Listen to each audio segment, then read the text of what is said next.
Hello, everyone. It's John Bengal here. We've got 1 month to URBAGEDDON to get the tickets now. As I said, I'm going to do a live stream. So here I am. So we're going to talk. We'll just chat. We'll just whatever you want. If you want to come up, let me know, and we'll see. But firstly, I've got 2 guests. And the 2 guests are in history, Ray. And Secret Bolton Steph, North Williams.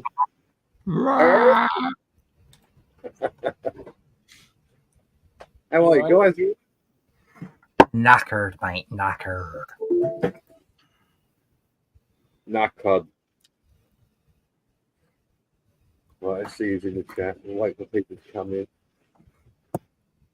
But we have got well-known unknown Mark C. Brady's around here somewhere. Yeah. And no one else is talking in there at the moment. So. YouTube aren't probably pushed. As always, probably not pushing the StreamYard. They're very good at not pushing people. Well, yeah, well, you know. Oh, Ray's a lot louder than you are as well, John, just to let you know. Right, what are you doing? How dare you? How very dare you? Ooh, bloody hell.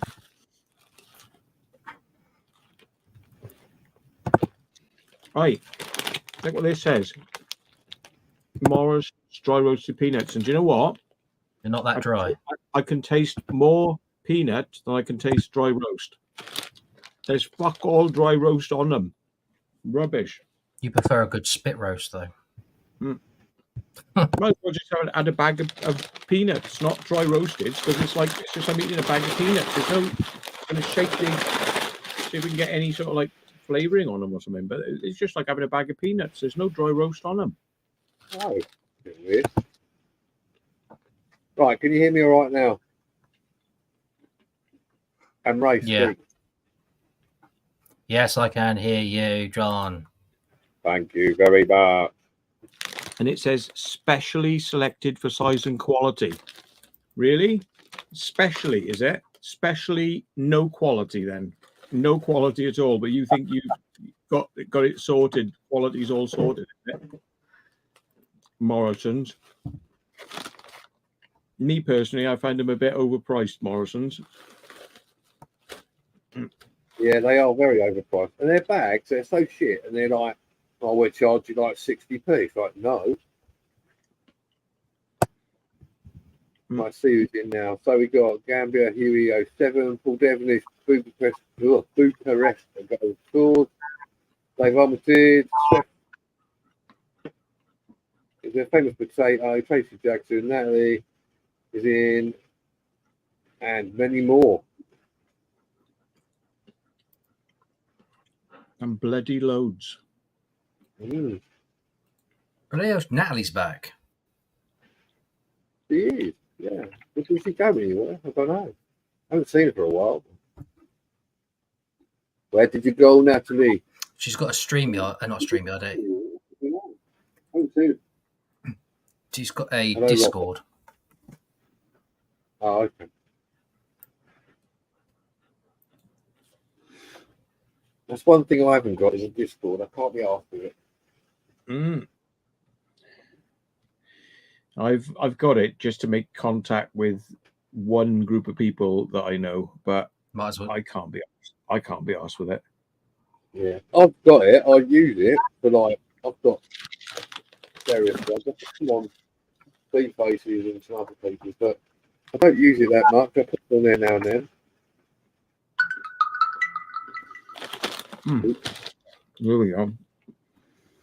You're sending me messages now. I don't know. I saw Brady earlier. Yeah, get your tickets now. And then get to the chopper. Get to the chopper. I suppose I better put my my devices on silent before the wankers. Yeah, I started looking at that werewolf thing. Yeah. It was in an MP4 for some reason, so I've got to, I had to sort it out. I started watching some of it. It's quite good, but it's quite dated by the looks of it.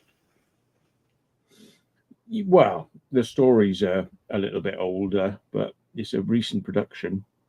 Oh, is it? Mm. Oh, okay. Just the beginning, it's like very sort of 70s, isn't it? How they've done it. Yeah. Well, I think they've gone for this kind of like oldie worldy look, and they've even done it. They shot it in 4:3. Yeah. Yeah, I was looking at it going, oh, what the fuck? Well, it's getting its knob out now. I think, but it's yeah. I'd rather you shoot in HD in 16:9, get with the rest of the world. But whatever. Yeah, definitely. Man. Well, it's fairly. It's going right. Looks to be going in quite a good depth into the subject. So I was like, okay, I'll stick with it.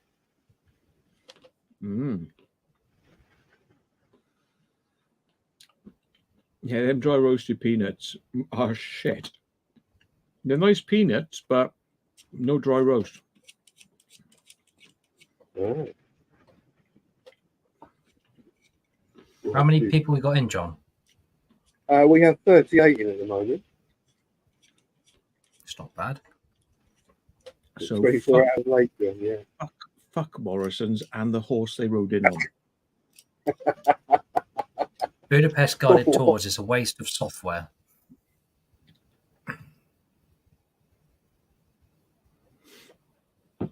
So what are you drinking? I'm drinking Old Speckled Hen, or I was. Gallaroo. Oh, wife beater. Okay. Oh, yeah. If you see my wife, I'll tell you what, you wouldn't want to beat my missus. She would beat you back and win.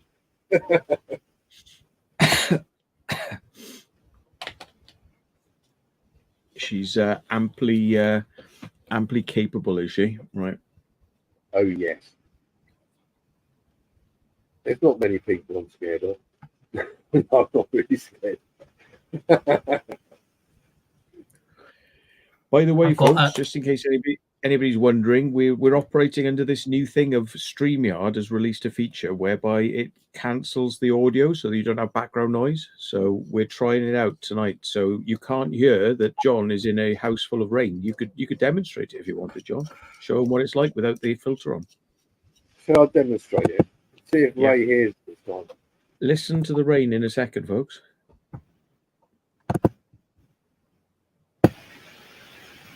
There we go. I can hear that. I've turned my volume up. That's quite noisy now. Yeah, and the rain slowed down as well, so you definitely can hear it. So if I now go reduce my background noise, there we have it. It's all clear. There it is. All John needs to get now is either a better mic, so his high end doesn't get destroyed, or he can get one of these little free plugins I told him about, which he can boost his high end and take his bass down. Free plugin, free, totally free. I think I downloaded it. Is that link you sent me? Yeah, what was it called? Voiceer or something? Voice, yeah, or voice. Hang on. Voice meter. Voice meter, yeah. So it's all one word. Voice, MEETER. Yeah, that's what I downloaded it last night. I just haven't put it on there. Because you can put a compression on as well, which means that if you pull back away from your mic and get quiet, it'll lift you up, right? But if you get too close to the mic, so it would be loud, it'll take you down. So it keeps you in that sweet spot, no matter where you are away from your mic. Is that what you use? I don't, because I tend to try and keep a good distance from my mic at all times. So, but yeah. Yeah, it can be useful. Yeah, I'll try it and then use it on. on here. So am I very baity then? Well, you sort of like quite mid-range with bass, but no high end. You know, it's kind of it's a lot of mid, really. All right. StreamYard must be really bad because as soon as I go over to my editor, it freezes you guys. Yeah. We got a question in the chat about did you watch any of the UFO hearings? No, I saw that it had been on today, and I realized that there are people doing live streams of it, you know, like, but it's pre-recorded, looped, you know, and I want to watch it. I really do. It's a new one. So there's been quite a few I've seen. No, it's today. It's today's hearing. Oh, okay. And Mr. Grush is in the Senate. You know, the guy who said, I know about all the top secret projects, but I can't tell the public because it's classified, but Senate knows. So it's today they're going to sort of say, well, come on then, what has Senate done? Are you going to do something? That's what they kind of, you know, urging for now. Is like, come on, you got the info. What are you going to do? Yeah. And they go, oh, there's nothing to see here. It's probably going to be like Russia, or China, or Japan, or any other country we're not happy with it.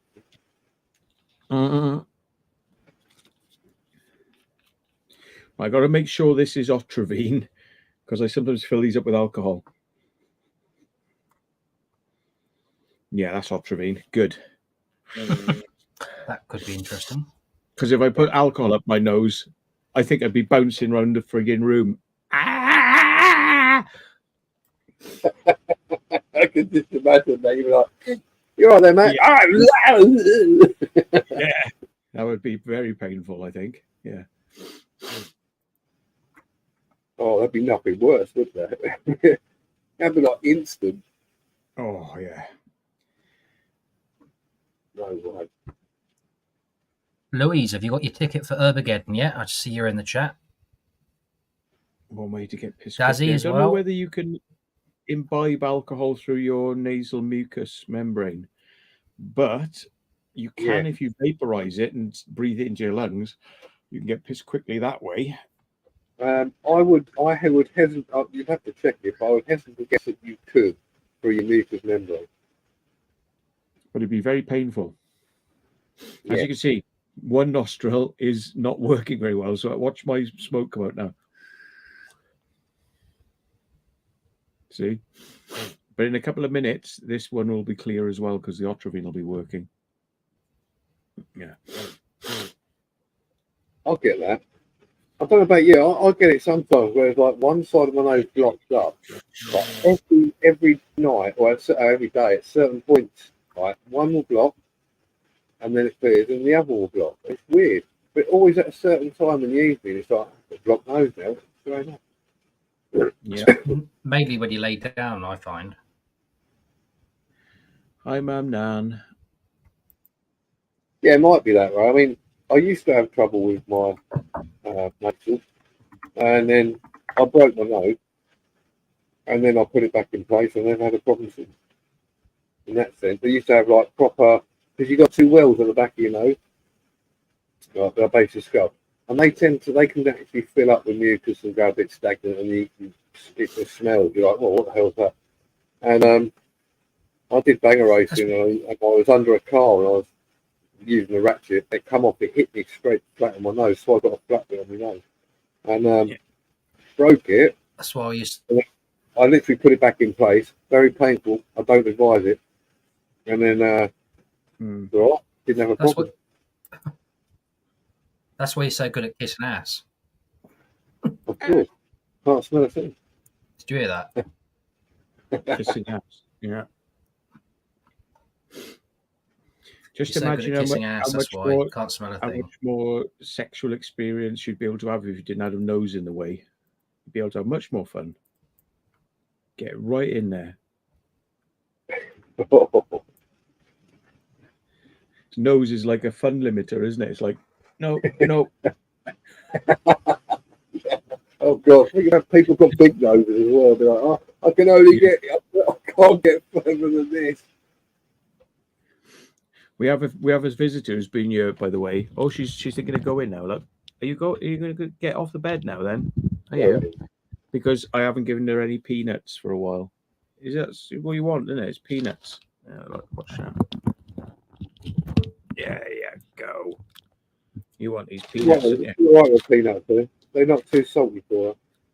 Well, there's hardly anything on them.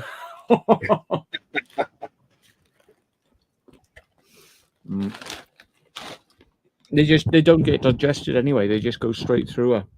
Come out the other end. They're still peanuts. In fact, if I rinsed them off, I could probably eat them myself then afterwards.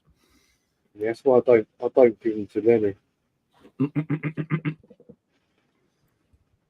It's good because she feels like she's eaten something, and she feels like, oh, I've been rewarded. But actually, there's no real no food reward. It doesn't contain any calories or benefits. It's just like num num num num. I've eaten something. Yum yum yum yum. I've eaten something again.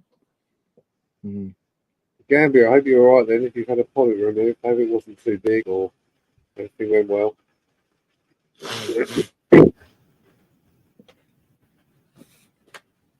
They're nasty things, aren't they?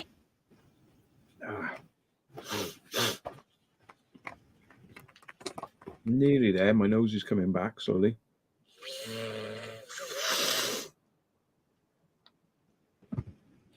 Are you going to do a bit of exploring whilst you're off, Ray? No, unfortunately not. I'm actually going camping on Saturday. Well, I say that I am taking my son. I'm taking my son out on Saturday just to really go bed. Go bed. Like a battle HQ. It's a crappy little one in the forest near Ringwood in Hampshire. So I'm going to take him there and a couple of other things in the forest. Then we're going camping with my wife, which could end up in divorce, but you never know. I bet you I know the one that you might be going to as well. It's like near an old airfield that doesn't exist anymore. Yes, I think it's the one you did with Ian, I think. Yeah. No, I don't think I did it with him. But yeah, a farmer sort of pulled up and he went like, "What are you doing?" And I'm like, "Nothing, just filming." He's like, "You can't have a drone here." I said, "What do you mean?" He goes, "It's private land." I said, "Yeah, it doesn't make no difference." He goes, "Yeah, it's just all private, so you can't fly anywhere." And I says, "I'm on a road. Do you own the road? Is the road private as well?" And it's like, he's like, I'll get my shotgun." And I said, "Yeah, you're gonna get my shot. You're gonna get your shotgun, are you, mate? Right. You'll be hearing from the police. Jog on." Yeah. Are you actually going to tell everybody about our incident on Saturday? Hang on. Oh, the farmer. Yeah. Farmers again. Fucking farmers, honestly. They're such fucking penises, honestly. They literally think that everything belongs to them and you can get off everything, including roads. You know. I said, "What are we doing wrong?" He goes, "You can't park there. That's mine." It's like, what, a lay-by on the road? He's like, "Yeah." I said, "No, it's not. It's owned by the council." "No, it's not. It's my land." Really? So verges and laybys belong to not the council, a farmer. Really? Oh yeah. And he thought he was Mike Tyson. He said to me, Steve, Tom, and Matt that he could take all four of us on if we wanted to continue. Yeah. He repeated multiple times, like, "Come on, and you want to start?" And I was like, "We don't want to start nothing, mate. It's you're the one who's being feisty." And he's like, "Yeah, come on, I'll take all four of you on." I was like, "Yeah, right, mate. Yeah, whatever." Yeah. Then his mate came out and started giving it all, saying that we'd already been in there. Yeah. He goes, unfortunately, we'll get the police up here and they'll arrest you. I said, what? Arrest us for being in our cars on a road and we haven't actually gone anywhere, but they'll arrest us because you ring them up and say, come and arrest them. He's like, yeah, they will arrest you. I was like, no, they won't, because we haven't actually done anything. They will. I said, oh, I tell you what then, mate. Why don't you fucking big old spectacle about it and we'll just keep filming and we'll show what a bunch of complete idiots you are. How's about that? And he's like, he's walking away like, yeah. He tried to grab. Both of them were like, yeah. He tried to grab your phone off you, didn't he? Yeah.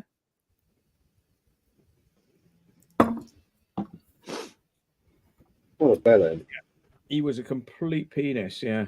I am going to release that. I just haven't got round to it. But it's like, you know, where do they get off? It's like, oh, you own the road. Really? You own the road. You own the lay-by on the road that cars pull into. Yeah, right. Yeah, of course, mate. Yeah, it's your land, isn't it?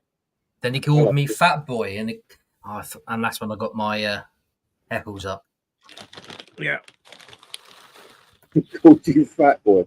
That's an insult, isn't it? Fucking hell. He was trying to rub us up the wrong way, and all we were saying is, mate, we don't want no violence. What's your problem? You know, and he was like, yeah, come on in, come on. He's like, ah. I was like, okay. I'm glad we're filming this. So we're a complete and utter child you are. Matt, John, keep an eye on your emails because I've already had the first takeaway order tonight. Oh. No, I've had stuff coming through as well, but I just ignore them. I get phone calls and I get bloody emails and all sorts of nonsense. Don't make no difference to me. I'm just seeing what number they put down on here, but I don't think they have.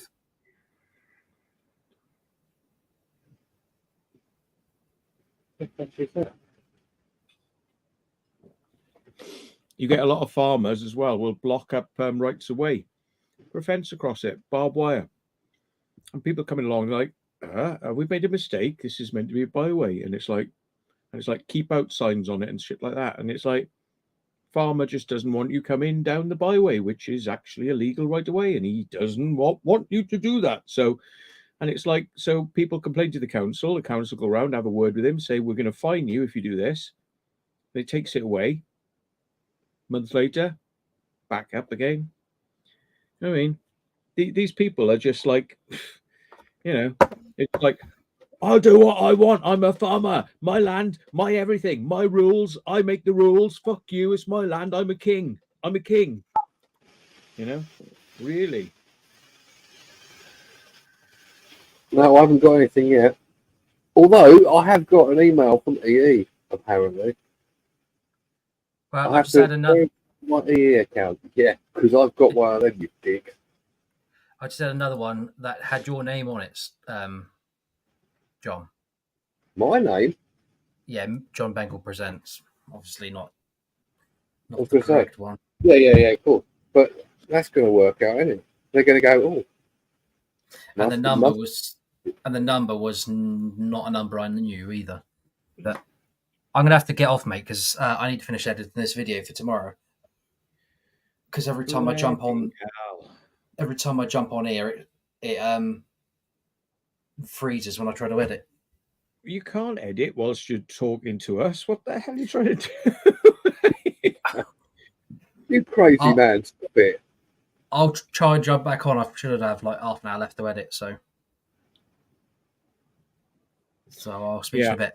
Not even I try to do that when I'm on a live stream. Of course, it's going to take up 95% of your system resources trying to scrub through video, mate. Of course it will.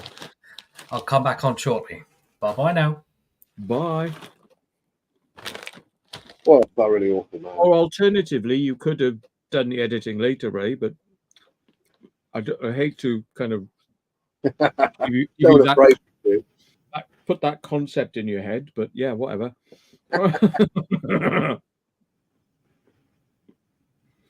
he's probably sitting there going, "Oh yeah, I could have."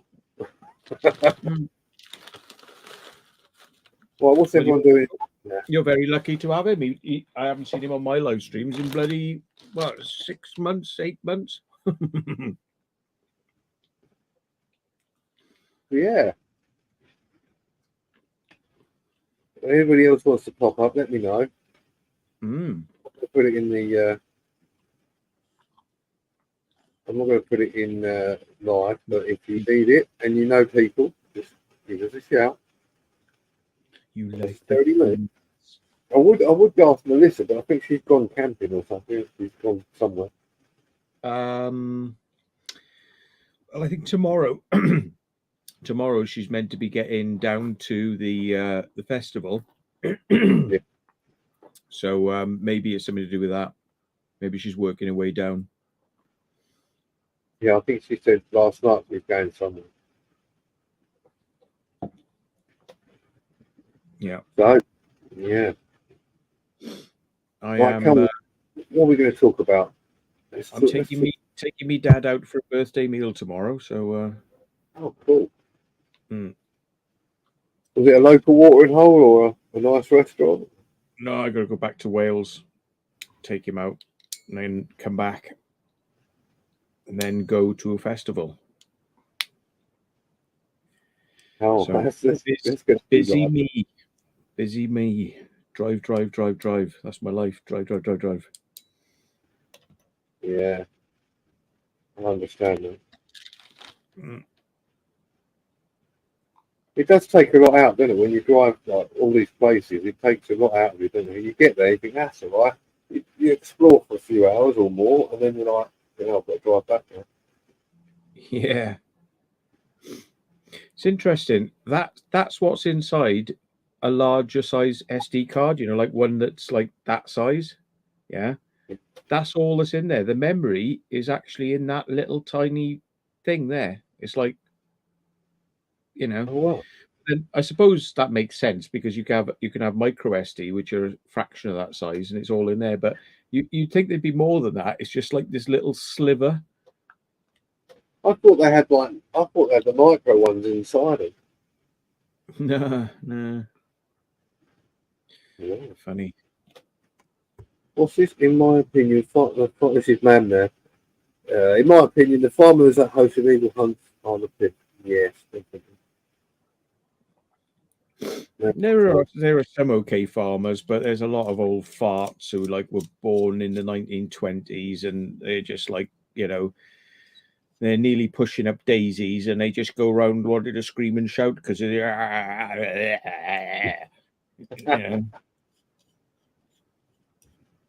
Oh, we're doing all right. Got 9 people in. Yeah, and I said to this one bloke, I said, you cannot arrest somebody for trespassing. And I said, I know the law really well. Yeah. So you want to go and read up on it? He goes, yeah, they will. They come and arrest you. And I'm like, they won't, mate. You don't understand the law. I said, look, we haven't even been in anywhere. So there's nothing to even discuss.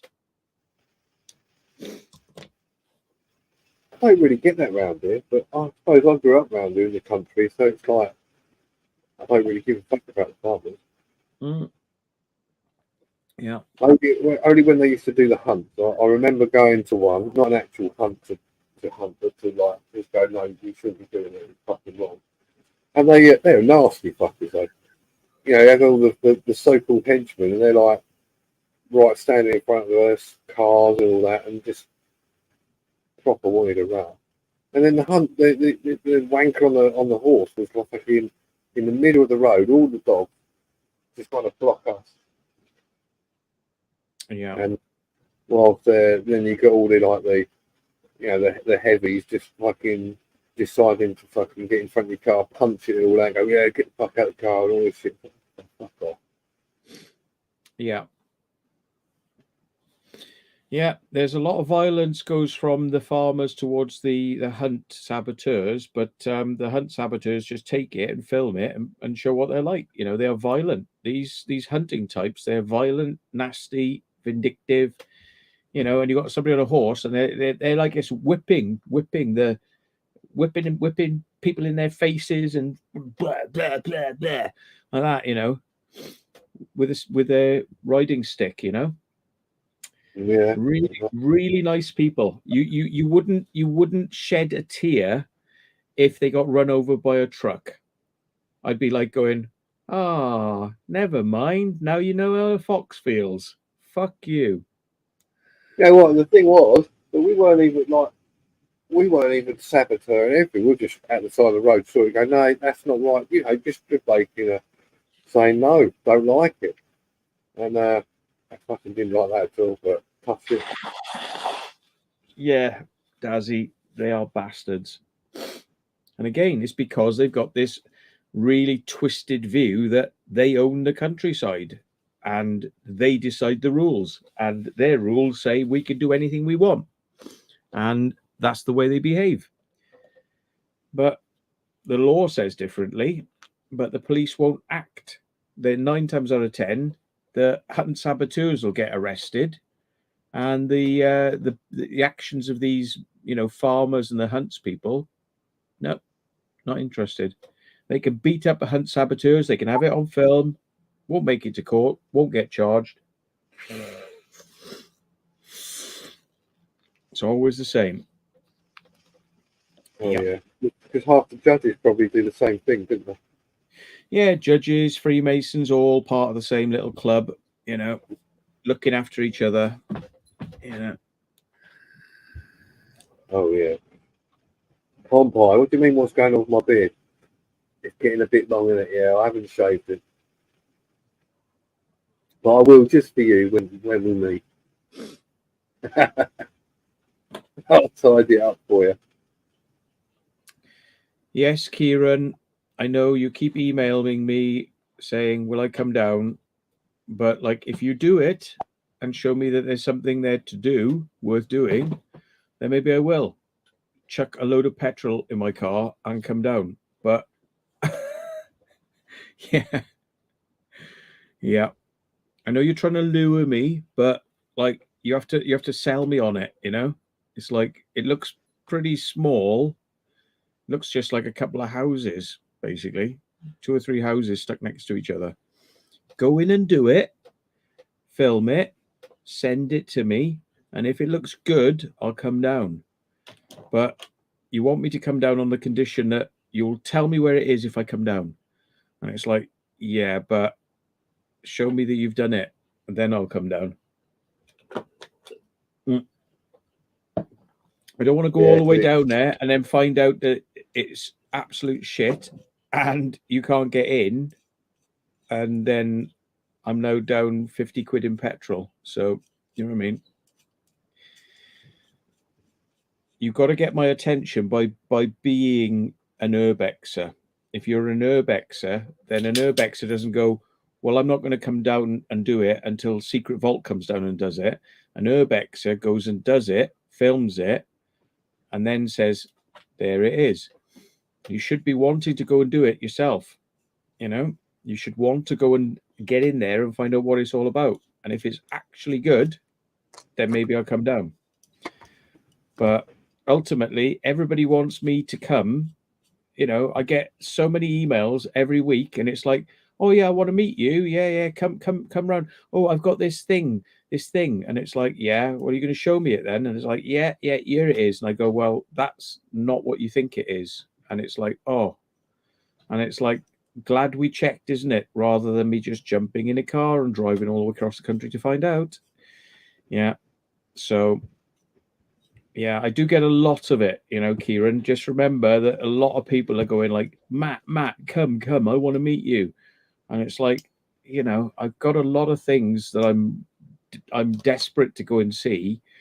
And if I go and do that, putting off something else that I really, really do want to do, you know, it's got to be good. So if you're an urbexer, go and urbex it, and you can show us whether it's good, and then maybe I'll come down. But you got to show me it's good, man. Yeah, I say like anything, isn't it? You know, because he's at the end of the day, remember, I don't know you that well, so I'm taking a chance on coming down and it being not brilliant. So, and all that really comes out of that situation is I get an average video and you get to meet me. You know what I mean? And I pay 50 quid for the privilege. Yeah. You know, so I think you've got to point out as well, it's not the fact that you don't want to, but it needs to be worthwhile, doesn't it, as well? if I had unlimited resources and funds, and if time on the road didn't actually waste my whole day, then yeah. But I've got to pick and choose what I know is going to be the most impactful for people who watch the channel. And if something's, 50-50, then I have to kind of weigh it up and say, do I do this or don't I do this?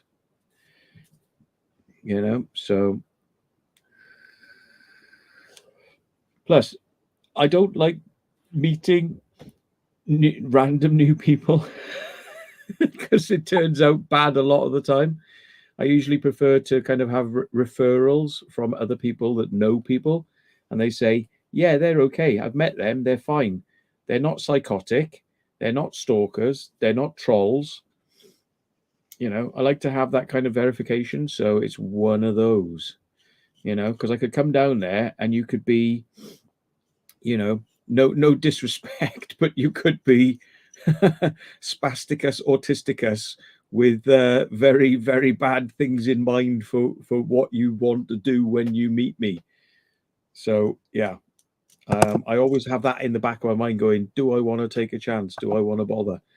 And the honest answer to that is most of the time I say, nah, I'll just stick to me mates and what we normally do because, it's just a gamble, isn't it?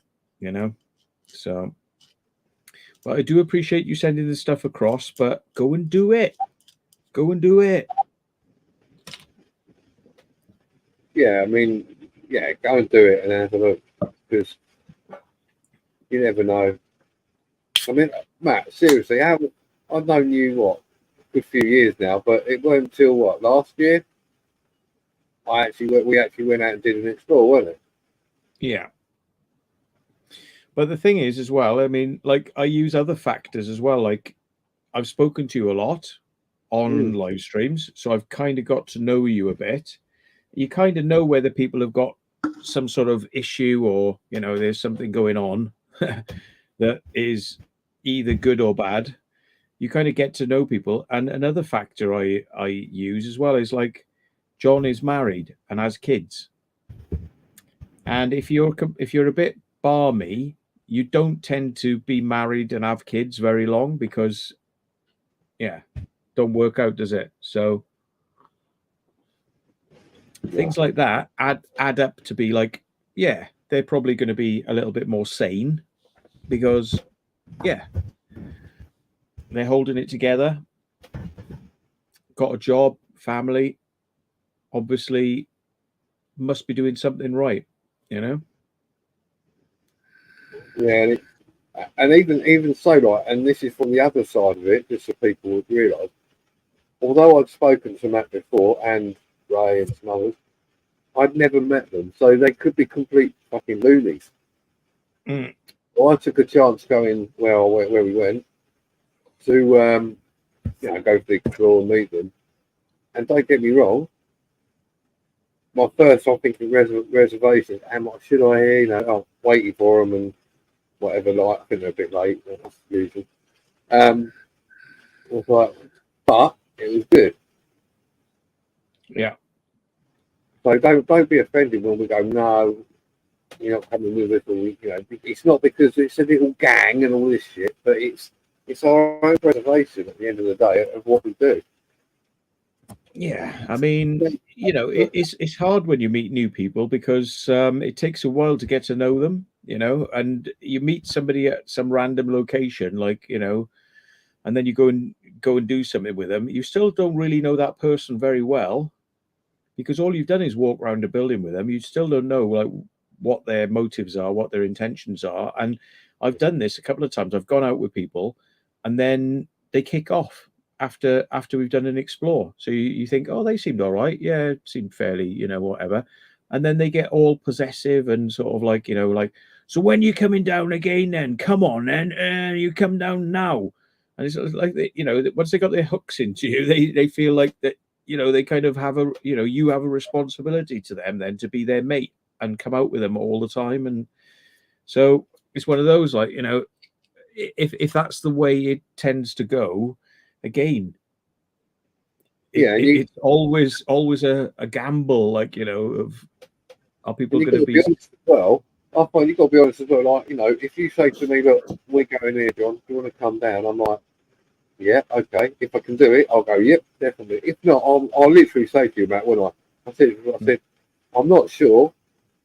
I'll say yes, but I will let you know if I can't, and I'll do, don't I? I'll just say, look, I can't do it, and I'll let you know in good time as well. You've got to have that. It's the same as you. I think we've done it once before. We're going to go somewhere, and everyone was ill. It's like, all right, we ain't going to do that then. Yeah.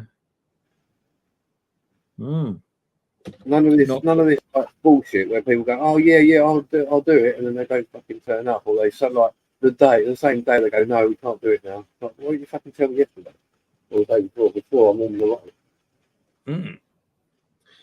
Yeah, I mean, it's I've had it so many times now. Like, I mean, I'm starting to get you get a little bit jaded and a little bit wise to all this sort of stuff. And I mean, I know some people have the best of intentions. They're like, I really like to meet you, and come and do this location. But it's like, it's got to be good, because it's like, it really has to be good for me to take that risk, of like all the things that could go wrong. You know what I mean? And it's yeah. So yeah, that's why I'd rather see you do it and film it, and see that you can film it, and see that you have got some sort of impetus. I mean, I say I don't go out with people just to do an explore at a location unless they are an urbexer and they're actually putting some effort into like doing their own material, like a channel or something like that. Because if I can see what they've done, it then shows me that they know what they're talking about. They know how to film, edit. They're trying hard to kind of get their channel going, and I'm like, okay, I can kind of see where they're coming from. I'll give them a chance, like, give them a bit of publicity, whatever, because they'll end up in my video and I'll promote them or whatever, and it's like, but the thing is, you see, everybody wants me to come to do that because they'll get mentioned in my video. So suddenly their subscribers will jump up, and it's like, so everybody wants me to do it, it's like, boom. You suddenly you just like explode because you've been out with us. And it's like, some channels probably deserve that kind of accelerated promotion and some don't. It's I want to see that you're kind of you want it, like badly, which means you'll have already got a lot of material out there. So yeah, that's right. And what you said a minute ago about if you're on the, if you're in their video or my video, or whatever, and people think that your subscribers are going to go and rocket. It don't work like that. It doesn't. You have to make the videos, and then people will see what and then if they like it, they will just subscribe. You don't need that.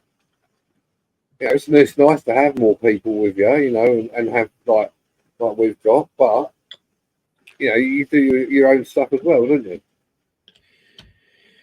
I mean, I got to 56K by putting out lots of videos a week, which meant lots of driving, lots of money, lots of petrol, lots of editing, and you got to bang and bang and bang away at it, and I'm creeping up slowly.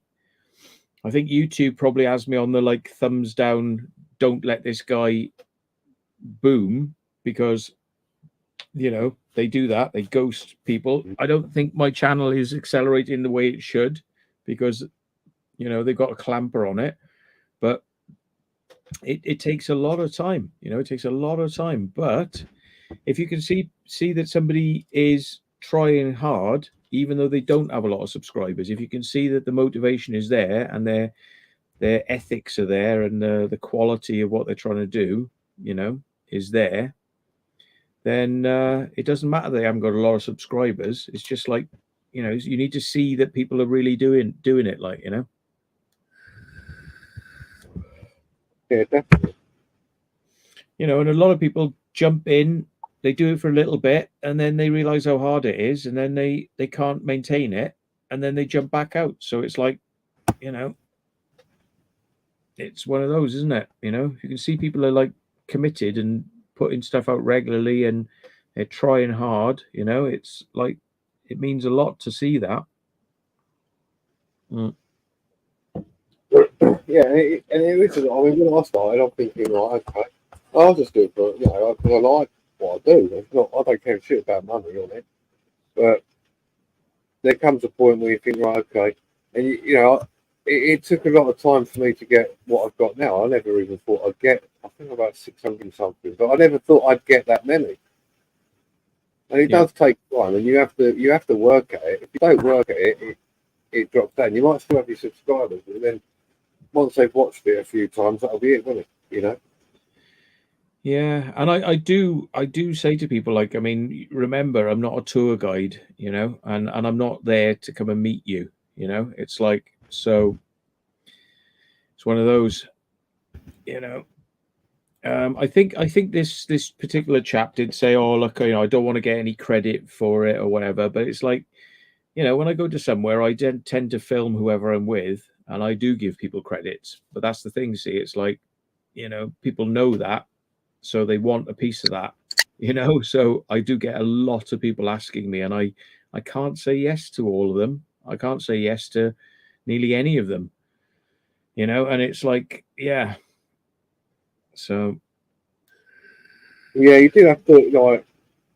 Unfortunately, you have to be a bit picky, don't you? I mean, it's like, you know, I've helping out with you, and you know, you put me on your channel and vice versa. But that's only because we have the, you know, we all have the understanding. Like, if we're there, we'll promote it because we all have that experience. Not just like, oh, you know what, I'll just do that, it'll be all right. You've got to have a bit of give and take and just be sensible about it, you know, because at the end of the day, it's not exactly always safe where we go, is it? Ma'am Nan, you never know. I might turn up on your doorstep one day because I know where you are roughly. So yeah.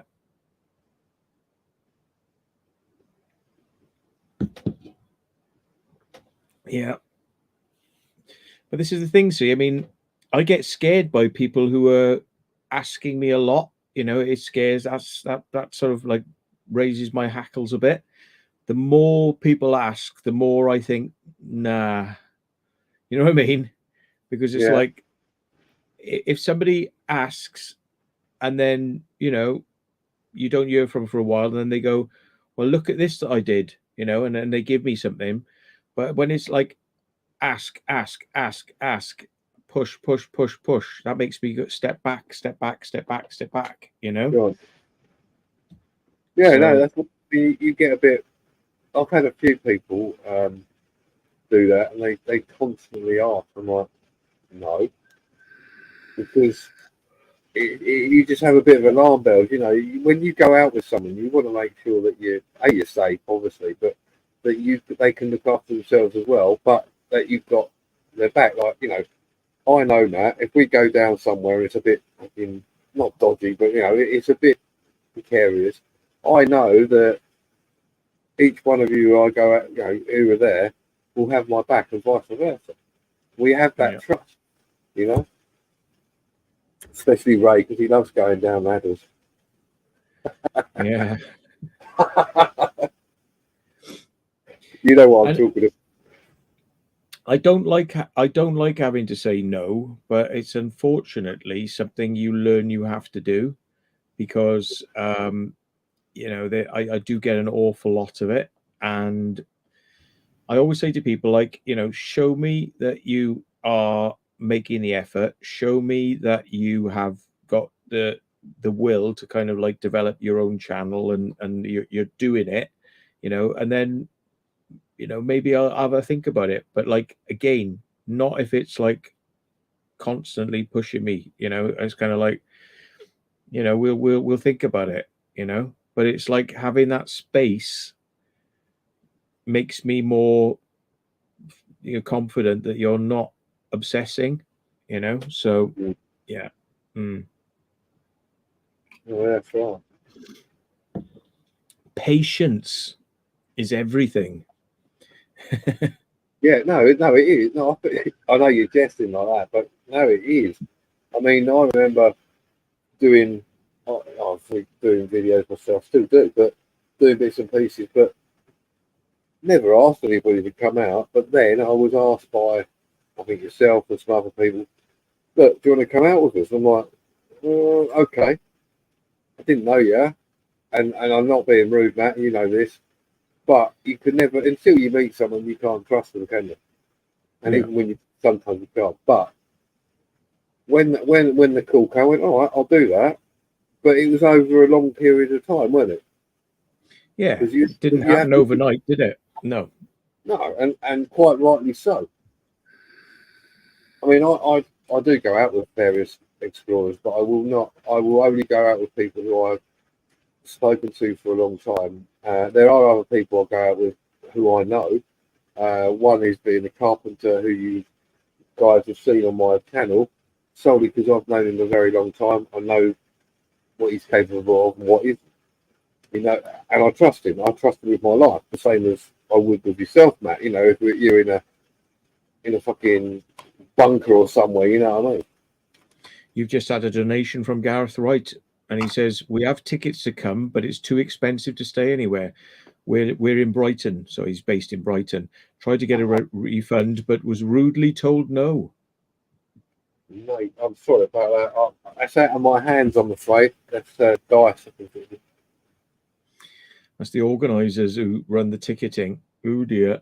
Well, Gareth, you might be able to transfer your ticket, you know, but or if you want to, give me an email, give me a price range, and I'll see what I can come up with down here, because I know the area.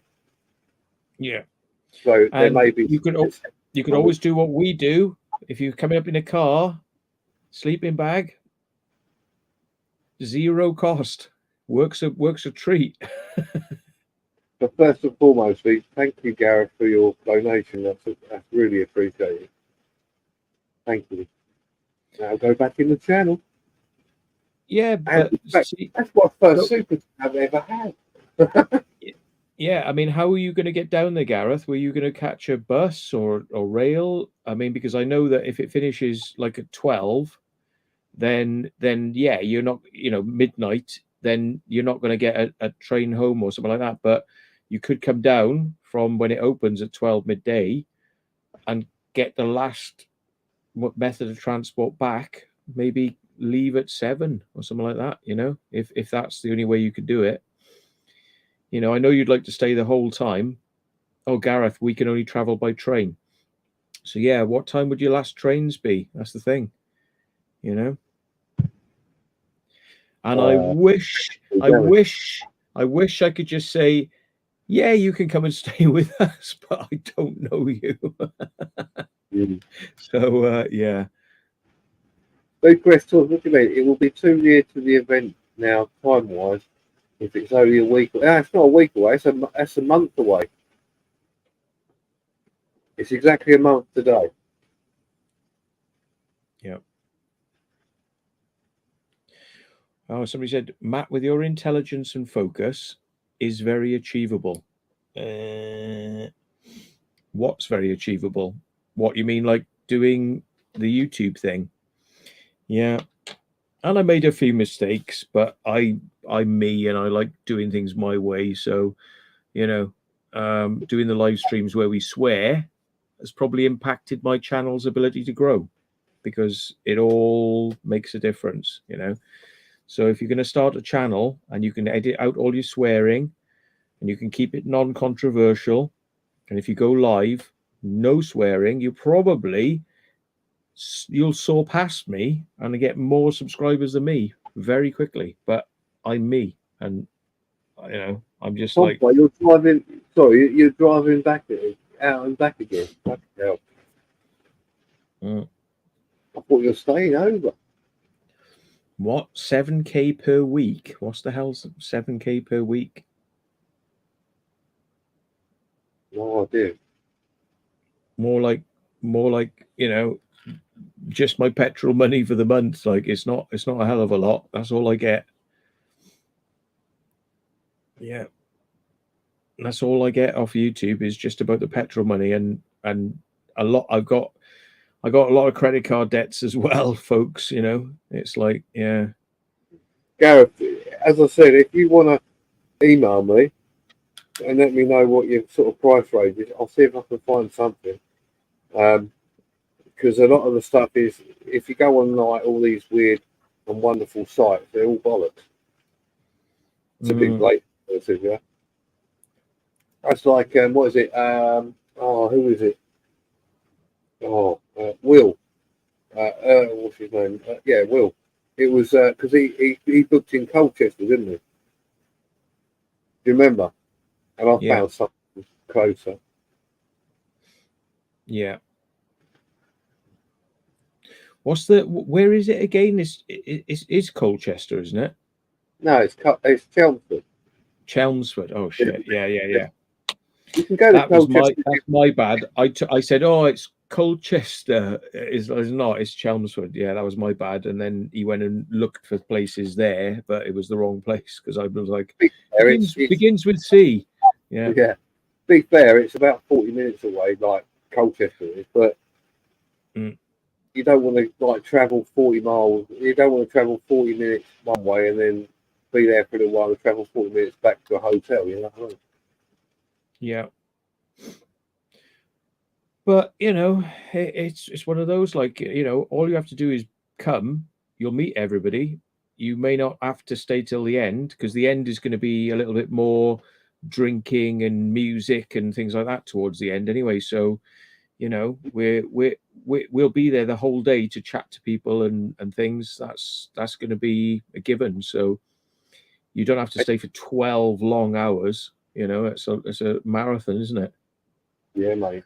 I mean, you can, and also in there, I've spoken to them already. They don't serve food, but where the location is, there's food all around. You can pop out and come back in. They're quite happy with that.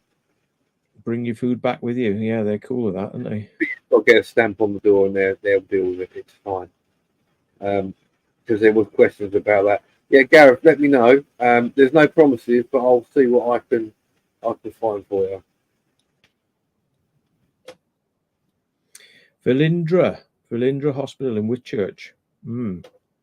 That name rings a bell. I think I've been there at some point in the past. But somebody must have been from the family, must have been in there. But I don't know why it rings a bell, but yeah. I should look it up now, Velindre, and see if I know where it is, because I think it's near Pontypridd, isn't it? Velindre. Keep the vibe alive.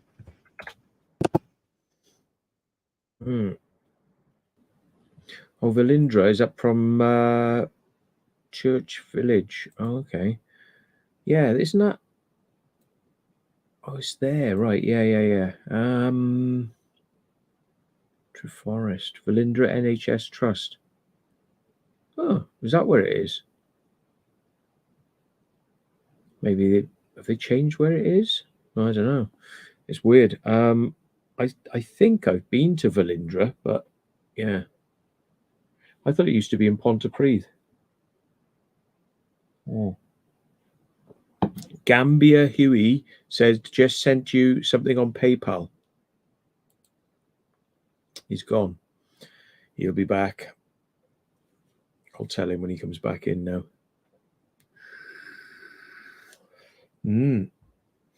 But that's the thing, if you can, you might be able to find so many like youth hostels or something. They're pretty cheap. I got a feeling that the travel lodges and things like that, they were fairly expensive for like one person, but like if you have two people in one room, then you're looking at 40 quid a head. You know, it'd be like 80 quid, 90 quid or something like that, you know, total for the room. But if you got two of you, then it doesn't work out quite so bad when you think of it like that, you know. Yeah. What's the sort of what travel lodge doing roughly around that time, you know, and the various things? Is it like 90 quid a room or something, or is it a bit more? More than that. Which let me is have a look. which is knobby, really. But was it the fact it's not a bank holiday weekend, is it? That weekend? Yeah, it is. That'll be why then. That's why the prices are up on that weekend. Oh, So they've got. You've also got there. Well, in Chelmsford, they normally have like loads of venues and other bits and pieces going on, like festivals. But I don't think there's not anything at the moment I'm aware of. so might be 120 quid because it's the weekend or whatever. But yeah, okay, 60 quid a person, you know.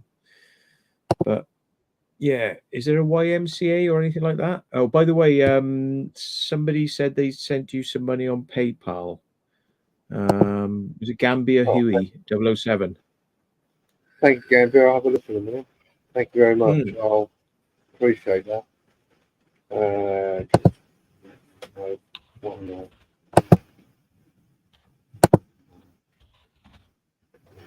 Chelmsford, yeah. Yeah, Essex. Oh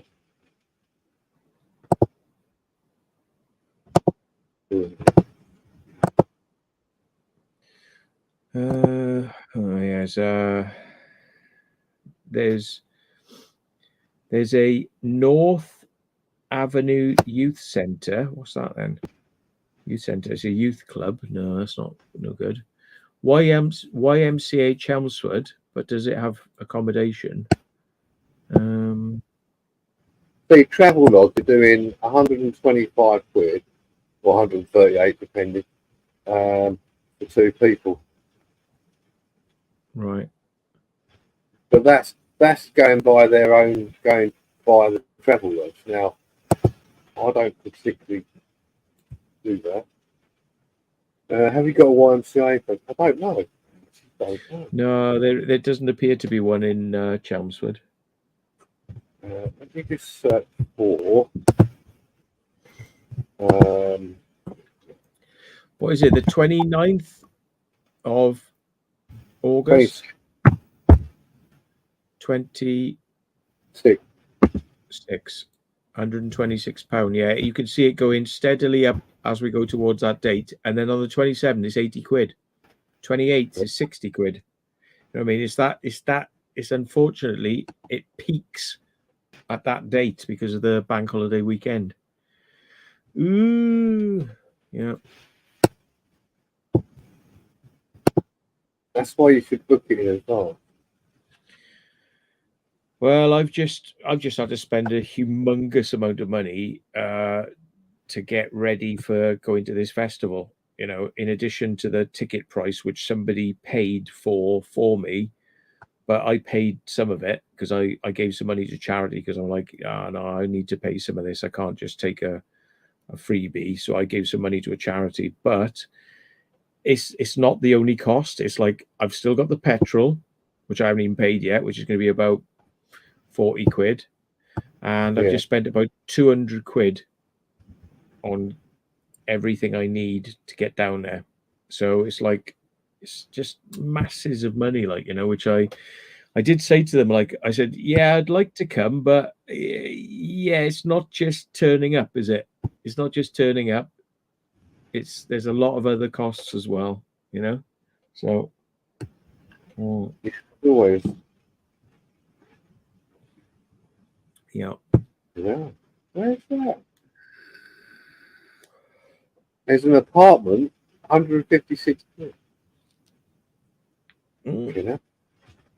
Well, I'm just looking quickly. I'm not checking anything. Right, paper. I'll have to look at. 26th. Why does As I say, give me an email and I'll see what I can come up with, if anything. And we can see. Barry, how are you? Temple Transmissions coming in. How? I'm looking at all the prices now. Google are working out, and the cheapest is Travelodge, 126. Then there's other places, 150 quid. Yeah, it's not cheap, but it's one of those things, isn't it? It is, yeah. If it's a one in a lifetime type thing, is it worth it? You got to wonder. You know, you got your train costs, which probably ain't going to be cheap, I suppose. It's going to be up to 100 quid, isn't it? So you're going to be spending 250 quid. See, it's just like I said. You know, it's just like suddenly, boom. You know, it's like that's your prices. That's how much it's going to cost. And yeah, everything in life rapes you. You know, doesn't matter what you do.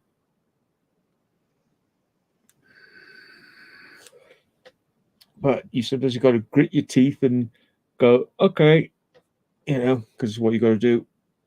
Yeah. What is going on?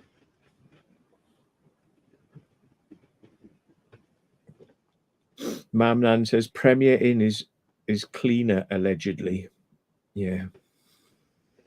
I don't know. I haven't stayed in the Temple one.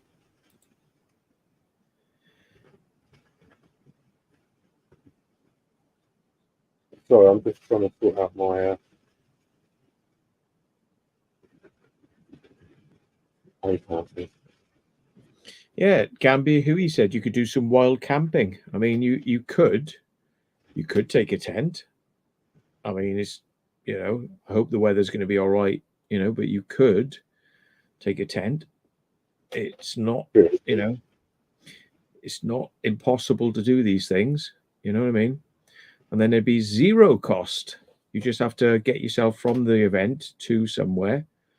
And camp on a roundabout.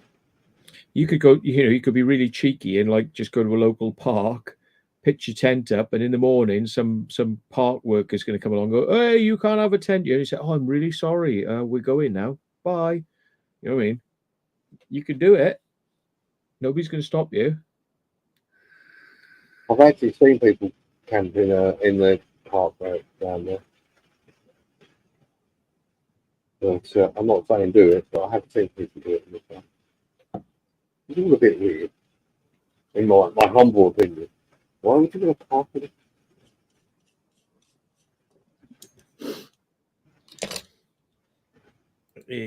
I'm just going to send. Where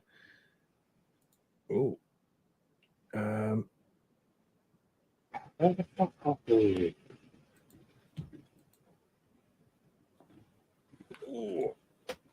Is there any caravans? No, I don't think there is any caravans though. Not that I'm aware of, anyway. Not local, anyway. Not that local. It's in a city, so. Well, here you go. I mean, you could find a camping site and pay them 20 quid for the night. You know what I mean? Like a pub that allows you to hang on. So campsite, Chelmsford, and then you could do it legit. You know, campsite in Chelmsford, Essex, from £15 a night. Pitch up. Where's that? The Meadow at Waples Hill is one. Never heard of it. 7.6 miles from thing. You might have to get a taxi over there. You know, 9 miles, 10 miles. Yeah, they all go a bit further out. But I mean, like the first one is £24 a night. The Meadow at Waples Hill. It's a 15-minute drive to Chelmsford. £24 a night. Then there's Coleman's Cottage Fishery, and you can have a touring pitch. You know, £25 a night. You know, non-electric grass tent or caravan, £16.50 per night. Barley Lands, that's 9.2 miles. So you think it's only £16.50 to camp. So you spend 30 quid on the taxi to get there. You could bring your tent with you into the venue, and you get your taxi from there at night, arrange it in advance, turn up, pitch your tent up, and then your total costs are going to be £16.50, maybe 30 quid for a taxi. So what you're looking at then? 30, 46 pounds you'll have spent. Not as glamorous as being in a travel lodge, but it gets it done, gets the job done, and then you've got to get your taxi back in the day afterwards. So you're gonna have to add that on or catch a bus because it's daytime then. So bus is going to be cheap back into town, or another 30 quid. So your total costs are going to be about 60 quid then. Still half of what it would cost to stay in a travel lodge. So taxi to the place, taxi back, or 60 quid, including the campsite. Maybe then, maybe you catch a bus in the morning, and it's like more like 45, 50 quid total cost. Certainly doable, isn't it, if you want to do that. Did you say Gambia sent me a paper? Apparently. Yeah, well, yeah, I've received it. I just wanted to make sure because it's obviously it doesn't come up as Gambia. Thank you very much. I appreciate that. Thank you. I'll be back. Just need to come for a break. I'll see you sec. Well, as Matt goes off for upper hits, if you haven't got tickets and you want to have tickets, there's a link at the top of the chat. I will also put another one in here, which is if you're on a mobile and you wanted to use it, you can use this one. Anyway, and it'll be all good to see you. We've got some mental people coming.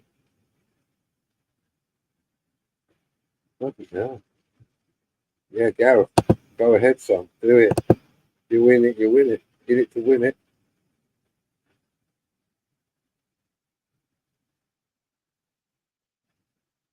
I was just trying to miss it. I would like to join the unpayable welcome.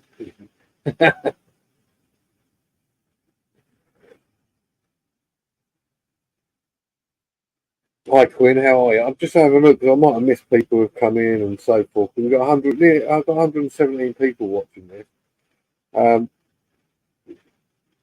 See you later, Pompey. Take it easy, man. Have a good night. Joe, why Joe? How you doing? Nick Spanner. Who else we got? Jennifer Carwell. Hello. Hello.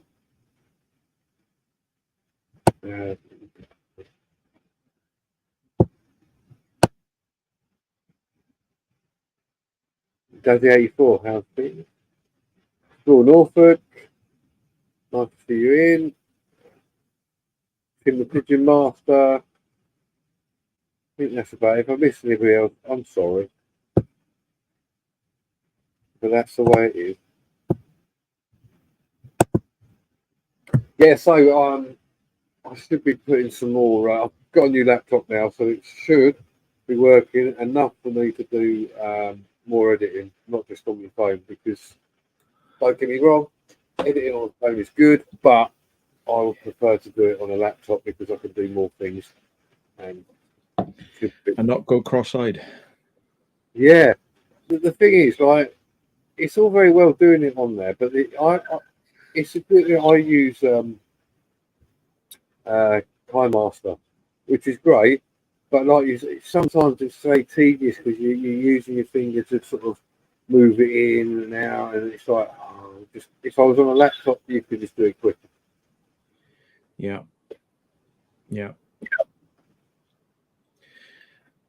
Regarding the camping thing and all that sort of stuff, I mean, I really am a big advocate of just sleeping in my car. I love it. I actually really enjoy just sleeping in my car with a sleeping bag. I've always got a sleeping bag in there, and sometimes when I'm driving back from Urbex, I'm so tired. I can just try more coffee or more Monster to keep myself awake, but it's just a lot easier just to have 2 hours sleep, and I just pull off. Get the sleeping bag out, just curl up, have 2 hours sleep, and then I can drive the rest of the way then. But like, if I'm going somewhere like Screamfest, I didn't want to pay like for a hotel room, and everybody was having a drink. So we went back to this pub and everyone was drinking. So I just went out and slept in my car, and I much prefer that. Very comfortable. Nick Spanner booked the county. Yeah, apparently it's not bad in there. I haven't been in there myself, but I actually know of another person who's booked in there. Yeah. Another 2 people, but I shall not tell you who they are. You will find out. Yeah. Oh, what do you think about Sinead O'Connor died today? Really? Yeah, about 7 hours and 15 minutes ago. Who said that? Really? Yeah, she did pass away. Oh dear. 56. My God. But I mean, they haven't released why, and I hope it's. I'm not being rude, but I hope it's natural causes, because I know she had a lot of depression and all that, and obviously her son committed. Well, he committed suicide. I think he was like in some institution, and then he escaped, and then he killed himself. Yeah. And obviously that would have affected her.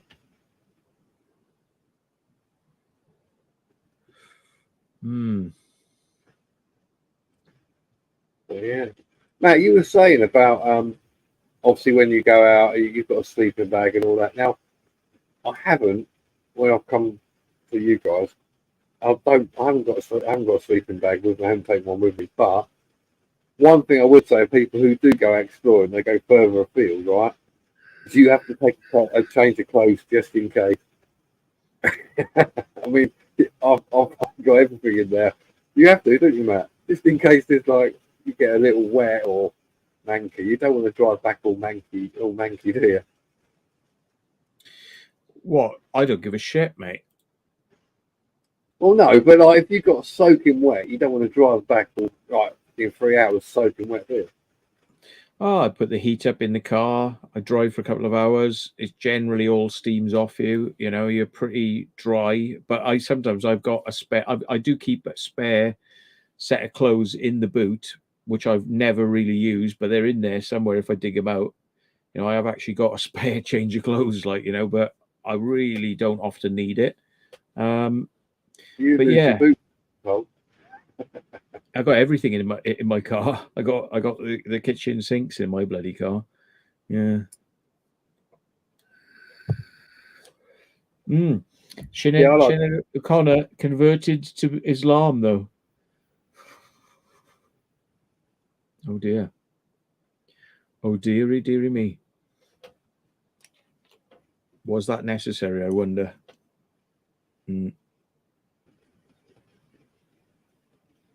Don't know. Not my cup of tea, but good luck. Did it help your life? Did it make your life longer? As long as you got something out of it, great. But nah, not for me. Quanky religions, no thanks. That's fair play. I mean, it takes all sorts, doesn't it? Yeah. My dog's gone downstairs now because she realised the peanut stream was like diminishing. So she's just like, fuck this. She's gone downstairs now. Yeah, she was there next to me on the bed, like waiting for the next load of peanuts. And if I wrinkle that packet, she'll be back up here in a flash. Yeah. Yeah. Yeah. But anyway, yeah, it'll be good if everybody can make it. I know it's not easy to do these things sometimes, but yeah, you feel better at the end of it for the challenge. I tend to find I dread like a big long drive to an Urbex, and then I'm thinking, we're probably not going to get in. it's going to be a waste of time. And I'm like, these thoughts rattling around the back of my head. Yeah. And then you get there and you kind of like, oh yeah, look, we can get in. Great. And then it's like you're exploring, and at the end of it, you're knackered. And then, you're driving home and you're thinking like, yeah, that was worth it. But you always enter these things with a kind of like, oh yeah, it's costing me a lot. It's going to be a lot of effort. It might be crap, but it's always worth it. You just got to try and force yourself out of your comfort zone and force yourself out of the negative thinking and into the kind of like, just do it. And then afterwards you'll be pleased you did. It's one of those things, isn't it? It is, as I've said it before. I mean, like, you can go somewhere, can't get in, or you can have a whole bum day, can't you? But, well, if you don't take that and go, all right, fair enough, on to the next one, the next time, you ain't going to get nowhere. So you might as well just take it the rough and the smooth. Yeah. I always remember you came all the way from where you are down to come and see an amazing underground quarry. Oh, yeah. And when we went there, it literally was open, and that there was a padlock on it. Because I'm not going to tell people how we got in, but there was a padlock on it, but the padlock was just made to look like it was locked. So you just take it off, and it's like, great. So we got in there.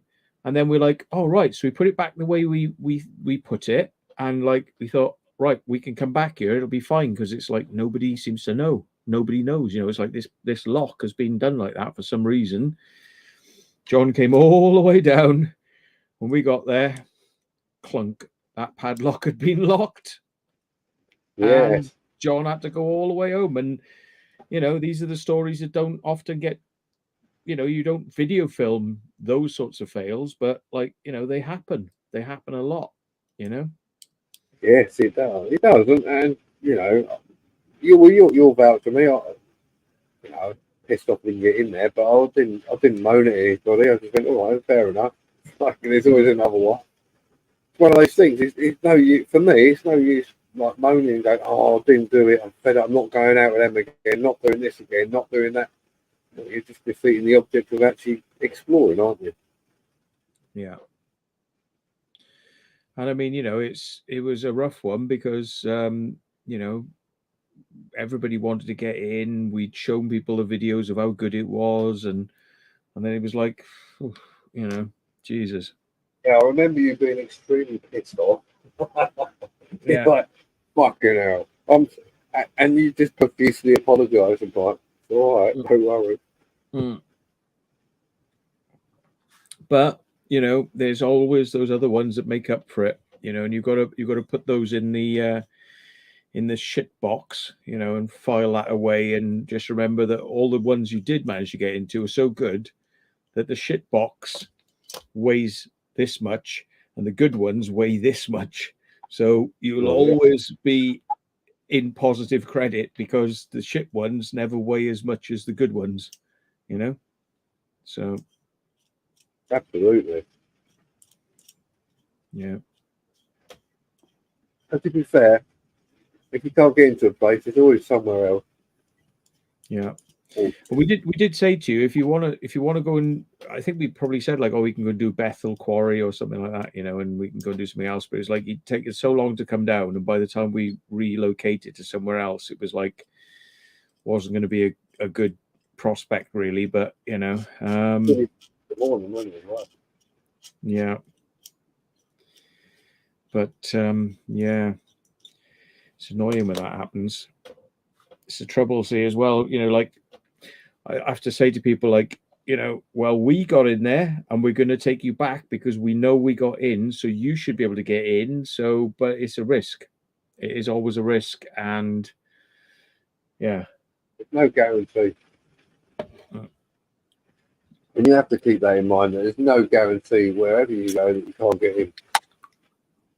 Yeah. And there's a video I haven't put out yet, and it's I'm not going to say where it is, but it's underground. And we went there and we were like, wow, that was really cool. And basically, I've been back, and somebody else went back about 2 weeks after we went there, and he said it's still open. And then I went after 2 weeks again, so we're looking at a month then, still open. But I guarantee you that when that video goes out, that'll be locked up within a day. You know what I mean? It's weird.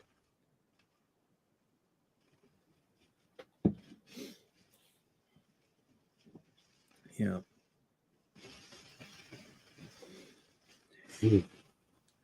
Hello to you flat earther out there. Don't get me started. Yeah. Yeah. It's a ball, man. That's right, Tim. You carry on, mate. I believe you.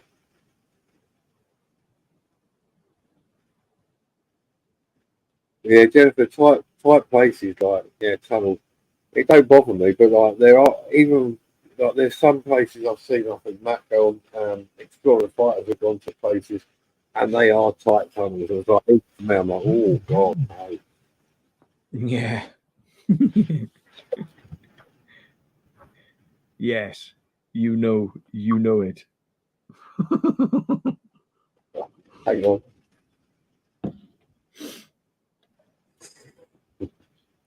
Yeah.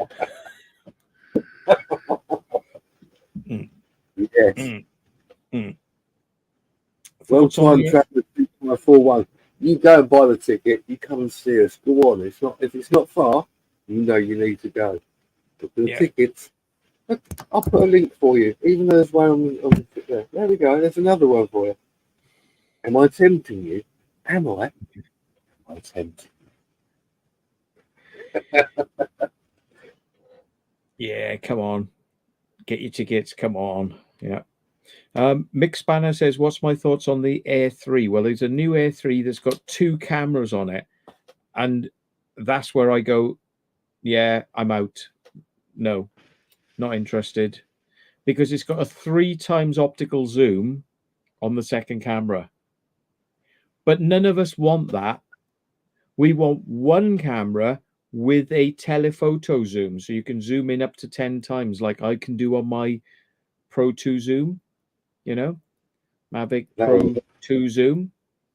And they're just going, yeah, we don't do that anymore. We do little cameras that just do telephoto now. They just jump you in and it's like,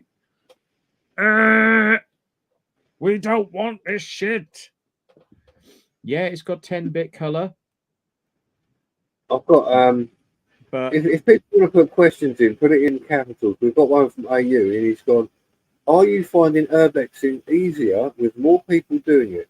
More thick resonance? I think it gets to the point when you've got so many people that you end up needing to split off because there's too much confusion and noise and things like that. So it's nice to enter a place with loads of people, but then it's a good idea to get away from the crowd because you know, you need to have that like clean audio and I think that having different people saying different things in the background is distracting people from what they're trying to look at, you know, and what I'm trying to look at, you know, sometimes. So it always gets a bit confusing. So sometimes I like to go in, you know, with a load of people, then we all split off and we meet each other as we pass, you know, as we're doing it, all our bits. But it's better to arrive with a load of people, explore with just you or one other, and that's it. So there's not too much confusing messages coming back and forth and distracting from what you're looking at, you know. But Jennifer Cartwright said, John, are you and Matt into the paranormal side of exploring? Well, Matt, you can answer that yourself. Me, yes, I am, but I haven't done it yet. It's something I will look to do in the future. On paranormal. I'm a big believer, but I don't want to flood my channel with it because I know that my controversial views stunted my other channel, you know, and it was like the cap was put on it and it just would not get any more subscribers. That was it, you know, and it was like, so, right, I'm going to do urbexing and I'm just going to be a bit cheeky, a bit mouthy, but I'm not going to get too political because it'll probably affect the channel. So what I class the paranormal stuff as is YouTube take a dim view to paranormal, UFOs, this sort of stuff. So I think it's probably best that I stick to just the exploring. And if I'm going to talk about those things, I talk about them possibly on other channels. And I have interviewed people and done things on my channel, but I have to keep it very, try and keep it grounded, like, because, I could bring people on that, well, I suppose I have had somebody on talking about remote viewing, and some people say, "Oh, yeah, that's just total bollocks. That is, it's just wishful thinking." It's like, well, it's really hard because I don't want to cross contaminate my channel with things that might end up hurting the algorithm. So yeah, I do believe in it, but yeah, I'm not sure. I would love to do more interviews with people on UFOs and the paranormal on this channel, but I think that there's probably got to be careful because I'm creeping up slowly, but I don't want to creep up and then just go flatline, and that could happen. For me, I like to say I'm a skeptic, but there's too much evidence to say that there's probably something going on. I've said it before. I'll question everything because there is a lot of fake stuff out there, but there is stuff that you can't explain, which literally, you think, okay, I need to look at that. And like yourself, Matt, I like to interview people on it. In fact, I started off my channel interviewing people, but I should do some more. But I don't know. I don't know whether for me that would, like you say, it'll like bomb my channel, and I'm not that big anyway at the moment. And I want to get to 1,000 first.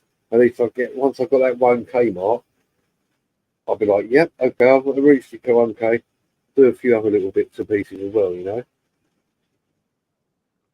But yeah, I'm quite happy. I wouldn't mind having chats with people with UFOs and stuff, but anything, even cryptic stuff as well. Like in regards to cryptozoology. I like that stuff. We'll talk about werewolves earlier off that, but other bits and pieces. That's all interesting stuff, isn't it? Really. Yeah, I'm interested in all that. I'm interested in all that. But I remember the remote viewing. Yeah. That was good. That was good.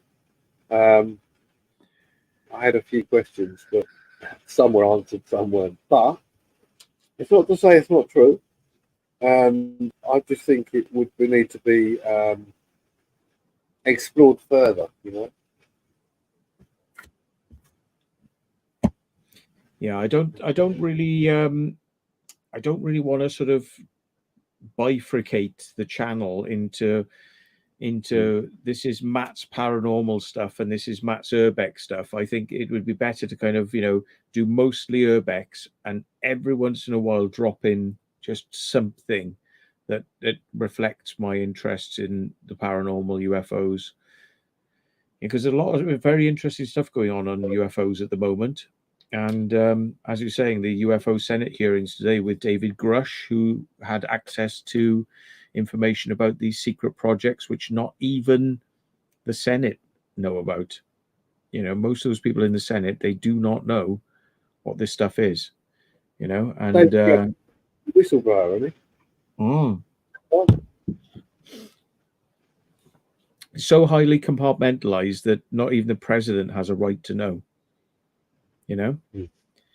It's above presidential, authority. I mean, these how these people have managed to pull this bunch of stuff, how they've managed to pull it off, that they're kind of outside the loop, and they can't be questioned, is amazing.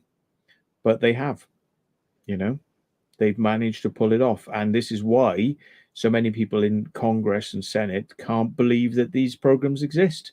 And this is what this David Grush is like. Well, I'm going to tell you who the people are who worked in them. And I'm going to tell you the names of the project, but it's all classified. So he's had to do it to Senate in closed hearings. So, I mean, we're in a really interesting moment at the moment where, you know, if he's telling the truth and Senate have gone and looked into this and managed to dig some stuff out, I mean, a lot of people are going to be going, right, what do we do from here then? What exactly do we do now? Because we're going to have to admit to one of the biggest secrets that's been kept in the last, 100 years, but it's one of the most important things we've probably ever heard. It's kind of like, it's up there with kind of like, Jesus parting the waters and, feeding the 5,000 with a fish. It's like aliens exist and we have crashed saucers and that sort of stuff, and people are like, "Oh, it can't be true." Well, that's the thing. We might be finding out soon. Yeah. Yeah. See, you can look at it on both sides, can't you? As well, like they say, yeah, aliens exist, or there's UFOs or UAPs they call them now. But is it just that the fact that the US military are basically not covered up alien life or whatever they found, but they've actually concocted it themselves so they can just do whatever experiment they want. Now, I'm not saying that that's the case, but that's the general, a lot of gist that some people are sort of going on that way. The conspiracy theory of the next big thing after the Big C is going to be UFOs. Because then they can say, well, it was done by China, it's this. So it doesn't matter if there's aliens, no, it's going to be China, it's going to be Russia, or it's going to be some other country we don't like. Well, I heard an interesting interview regarding the David Grush revelations. And it was by somebody that interviewed him. And Dinkin, you can probably remind me of the name now because I'm forgetting the guy's name. He's an Australian journalist, and he's kind of been talking about UFOs for the last year on his podcast. And then all this revelations came out, and he's mostly a journalist who deals with crime and sort of undercover investigations for crime to do stuff on TV channels. And he's checked out Grush, and he's validated who he is.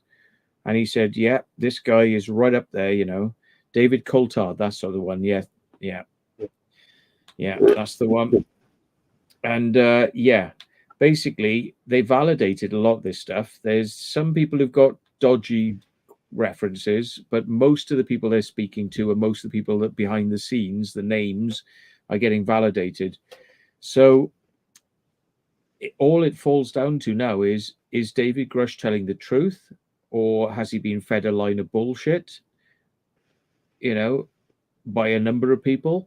But it seems hard to kind of believe that a number of people would be in on this kind of like, let's wind this guy up type thing, get him to kind of make a fool of himself, and whatnot, when they're actually at the same time talking about UFOs again. The Pentagon have released and admitted, yes, we are tracking unknowns. We don't know what they are. Honestly, we don't know what they are, but we're still going to have secret meetings with the Senate where we'll discuss it more, but not for the public. And then all the while, whilst all this secret briefings for the Senate is going on, that's all bullshit, because David Grush says what you're talking to Senate about is bollocks. There's a secret project above this. They know what's going on. They have the sources. So he's calling their bluff. He's going, well, you're lying to Senate. You're lying to Congress. There is a secret level of knowledge above that. And he's calling their bluff. So it's very interesting times, because one of two things could possibly happen. Maybe there's some more options, but they could either agree that Grush is correct, come out with the information, and we all find out there are UFOs and aliens or something along those lines.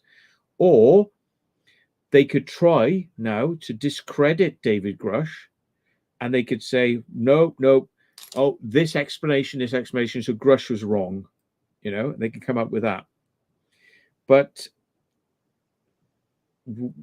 either way, you know, if they discredit him, we'll all be thinking, yeah, that's a campaign to smear his name. And if they come out with the truth, the whole world is going to have to just get used to a whole new paradigm of, yeah, we're not alone in the universe. And tough titty, you know.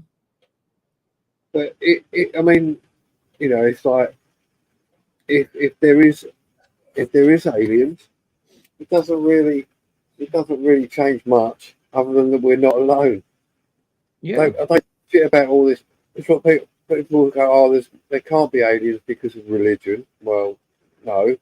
If you think about it, if you really think on a level like, say there is a omnipotent being created the earth and everybody here, who's to say he didn't have a little side project and create life somewhere else as well? Because if you say, oh no, that didn't happen, well, that means that you're then limiting your omnipotent God. Yeah.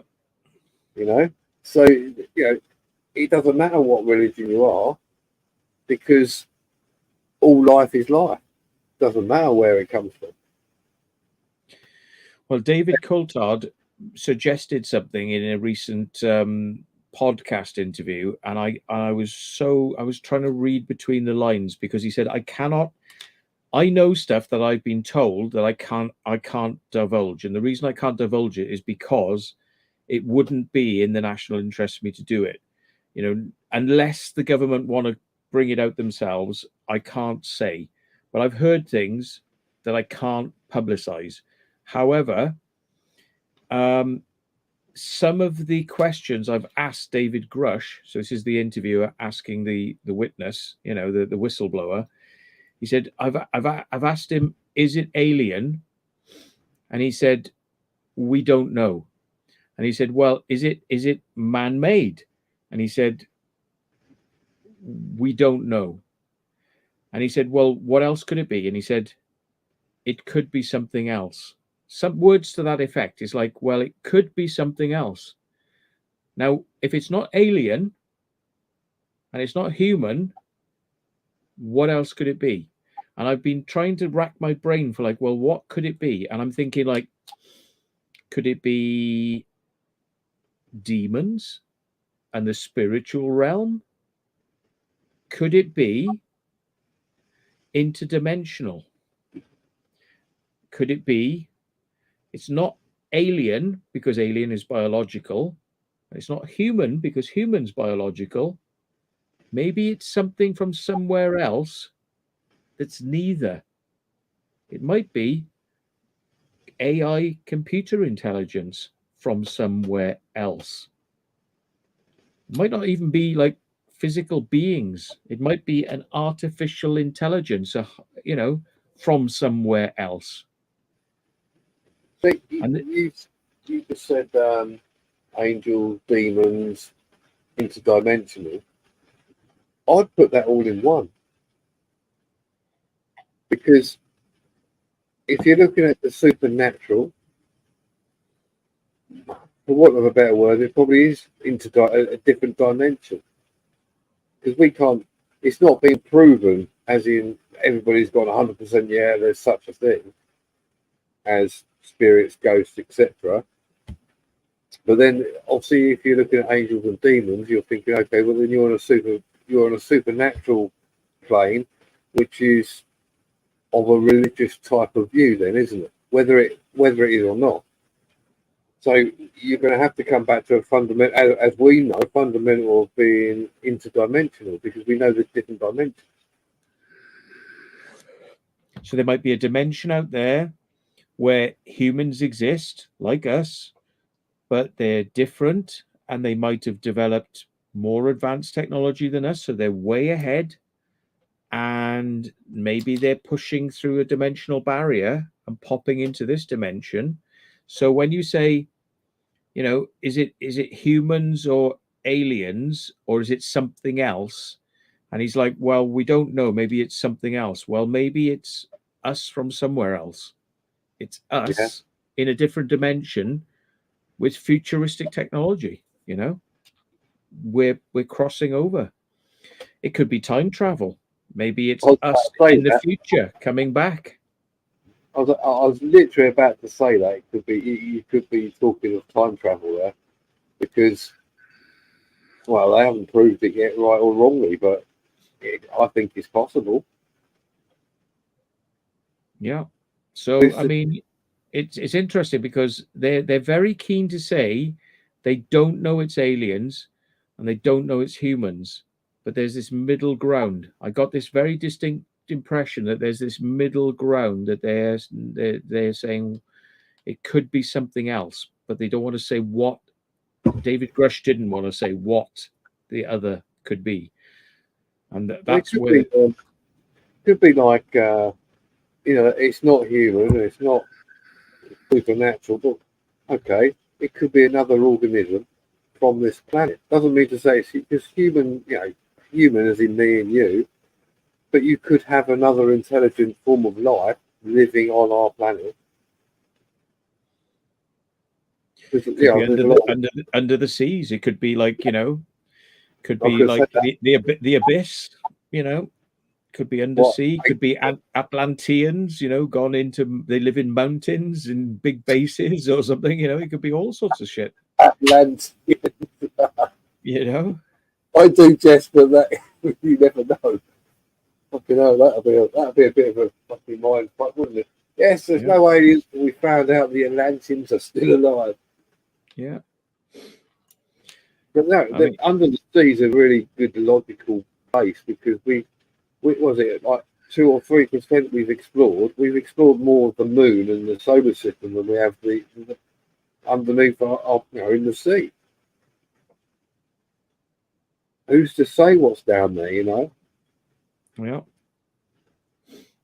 And maybe they've got a massive city under the sea that they've got some sort of like defense mechanism where it can be transparent to sonar, and it's deep down and you can't scan it. It looks like there's nothing there, but maybe there's something there.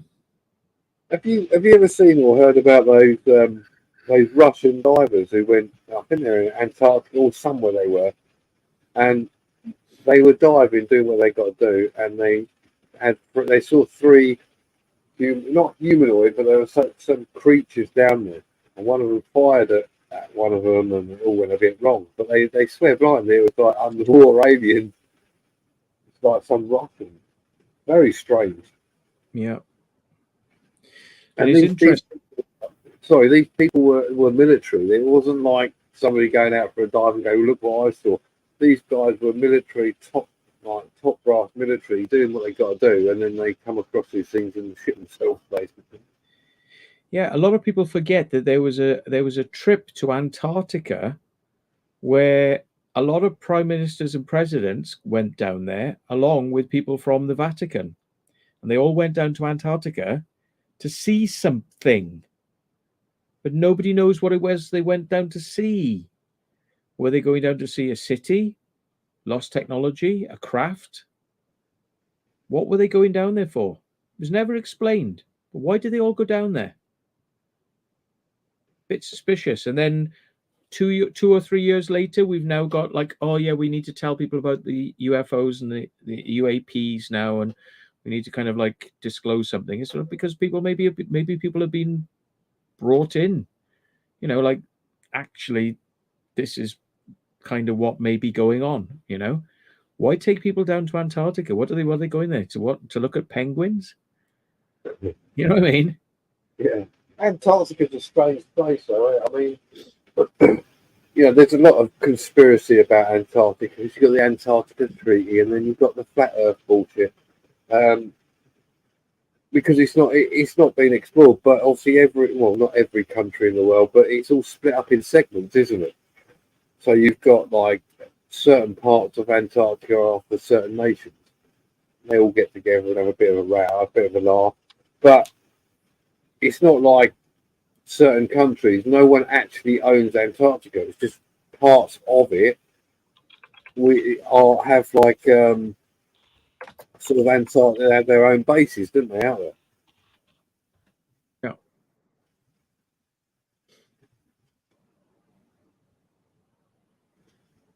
Why is there an Antarctic treaty? Because apparently it's got a lot.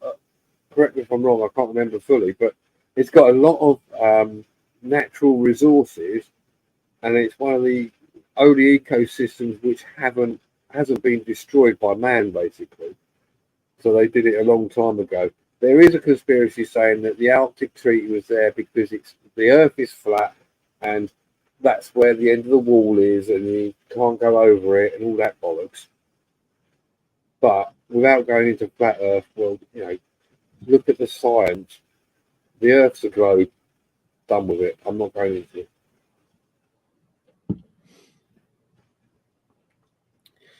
Yeah, there's a lot that goes on behind the scenes, that we don't get told about.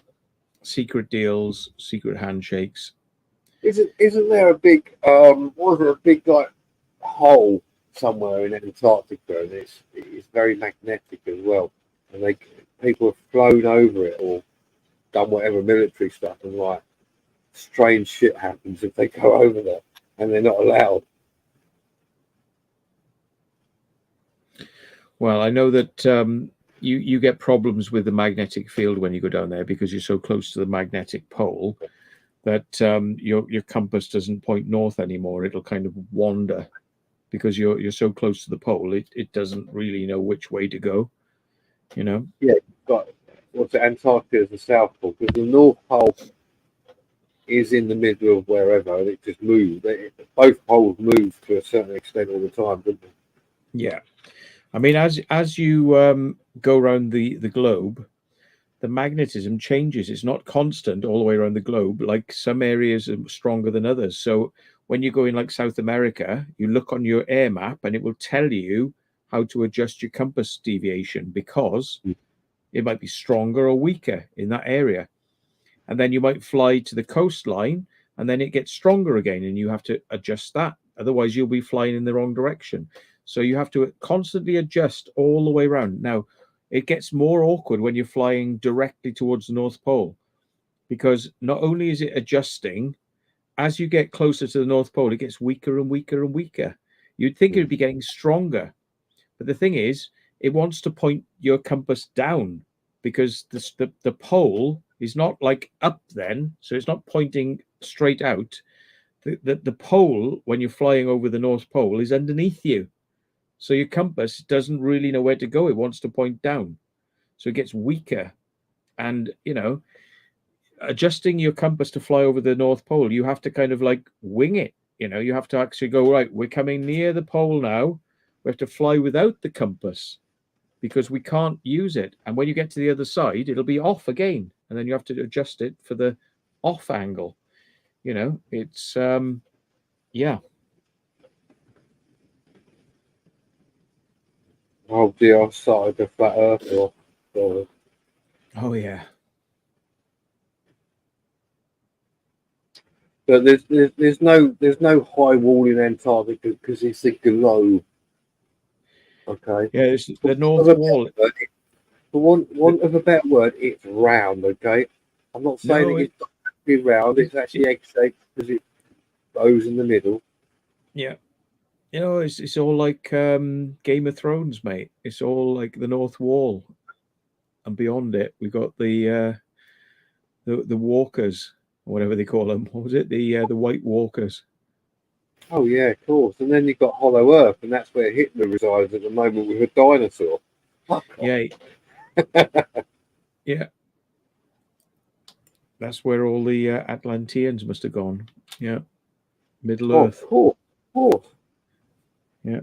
I've got to have a toilet break, Matt. Always a good thing.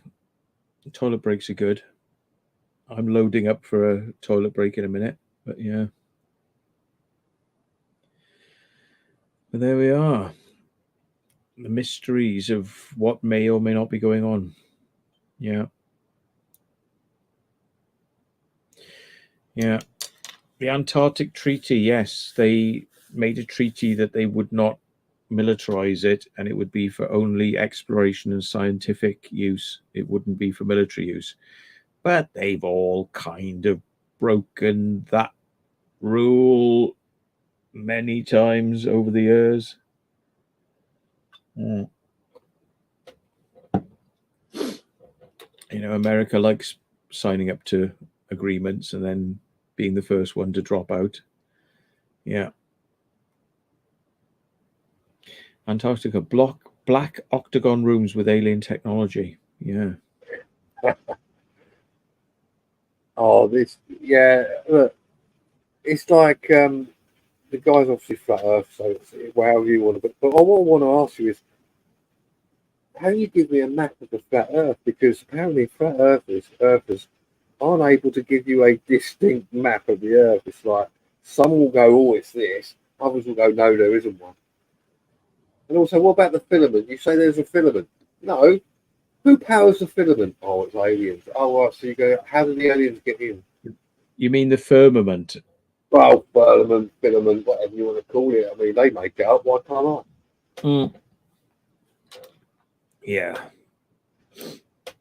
Yeah, there's some rather wacky theories. I mean, the thing is, some of the flat Earth stuff is it does leaps and bounds, you know, to kind of explain away what's actually fairly easy to understand scientifically. And they go, oh no, it's this and this and this, and it's like, well, that would require, you know, really weird stuff that nobody's ever kind of thought about or worked out.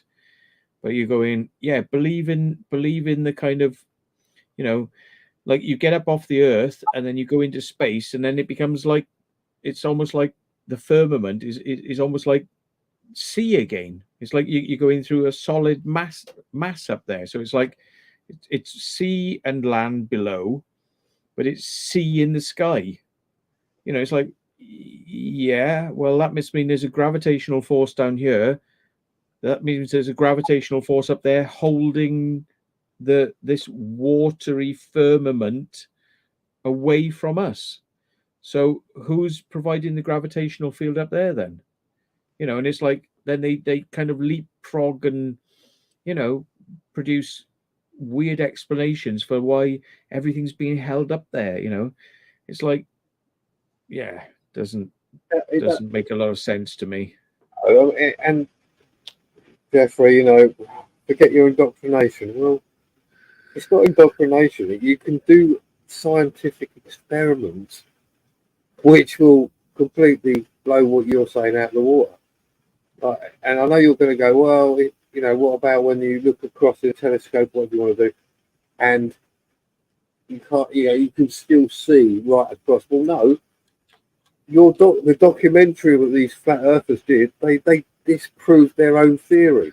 They put a laser across a thing, and it literally was not in the place it was meant to be. I mean, I haven't got round to doing it, but I mean, I did fly my drone at sea level, 13 miles across the western Supermare, but you can't see the hotels and the beach. You can't see the beach because it's slightly curved. So you can see the hills behind Western Supermare, but you can't see the beach. You can't see it, you know, and it's because it's slightly curved.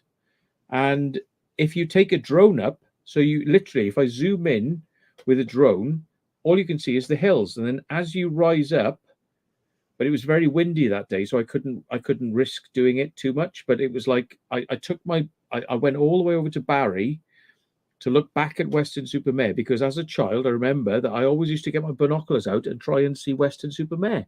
But I didn't know about the curve of the Earth then, but I could never see the car park and the beach at Western Supermare. And I used to go, well, where is it? And I could never work out, well, Western Supermare, well, where is it? I know it's over there. It should be there, but I can't see it. You can't see it because it's bloody curved away. That's why. And it's like, so as a child, I couldn't understand why I couldn't see it. Now as an adult, I know about the curve of the Earth, yeah. But if you take a drone up, I should be able to see the beach.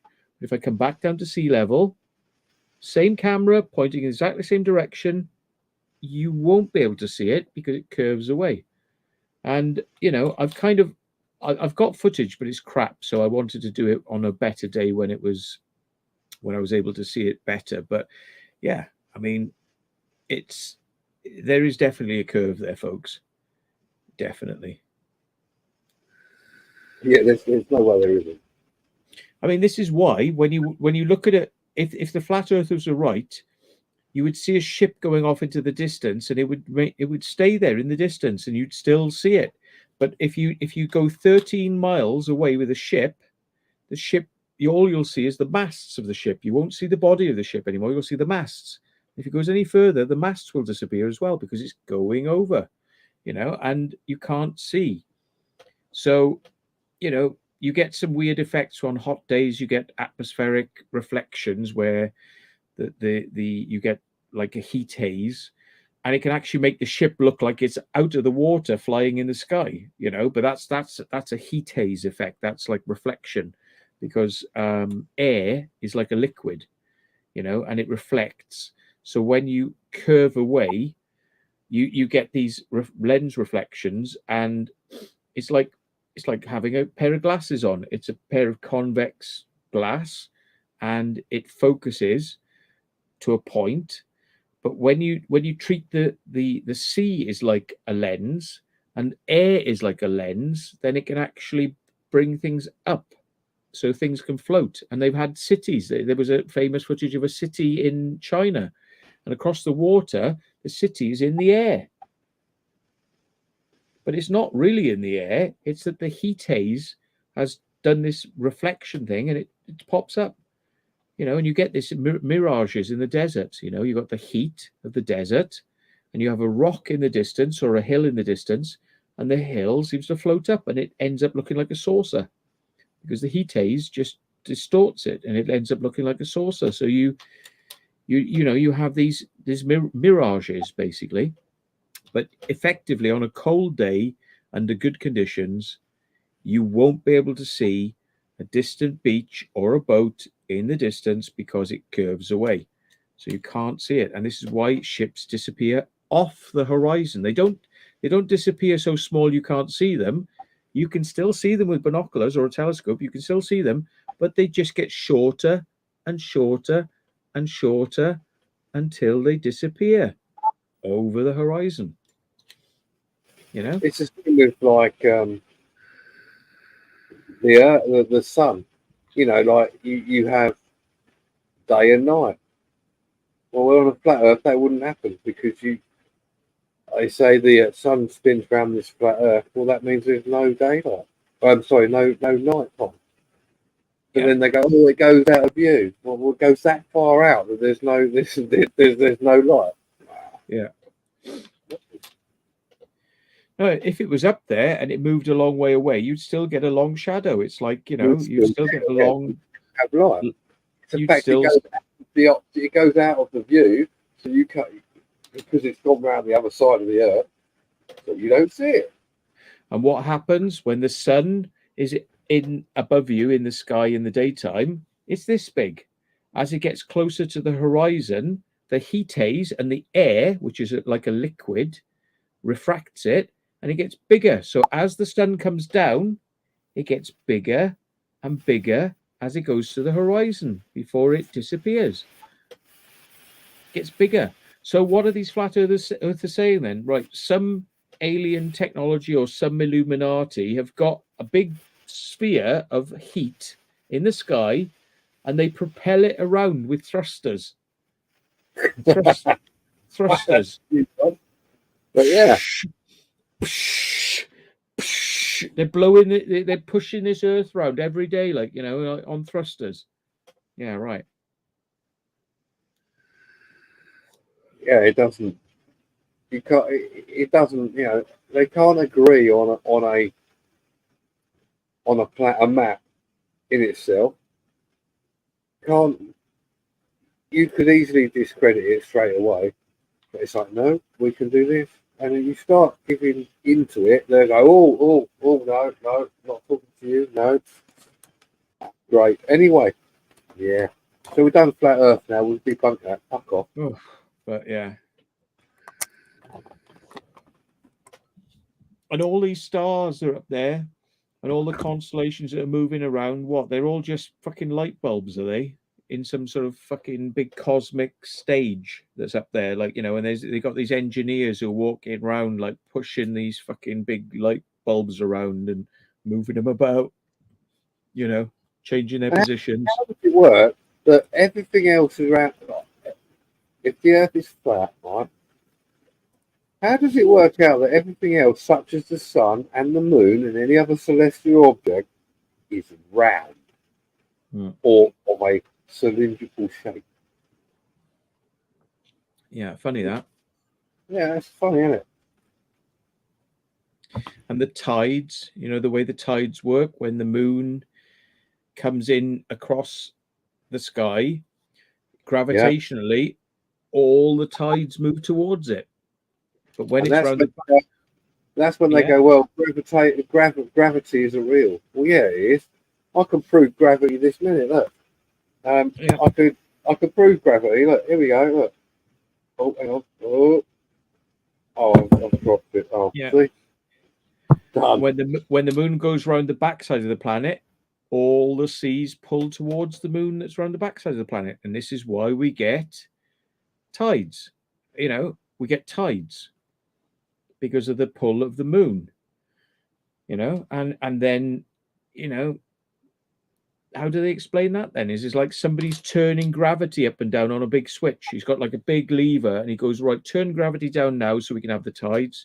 Turn gravity back up now so we can. And they've been doing this, what, for thousands of years? They've had this big lever somewhere with a big engine with big gravity generators, and they've been turning it up and down every day with this big lever, turning it up and down just to fool everybody. Right. Gravity is just a theory, yeah. It is a theory, but it's proven, and you can't say it isn't proven just because you think it's flat. Things will still drop. So explain to me why things drop on the ground. Yeah. Simple. Yeah. And that's not how you spell phenomena, and that's not how you spell theory, Jeffrey, by the way. Yeah.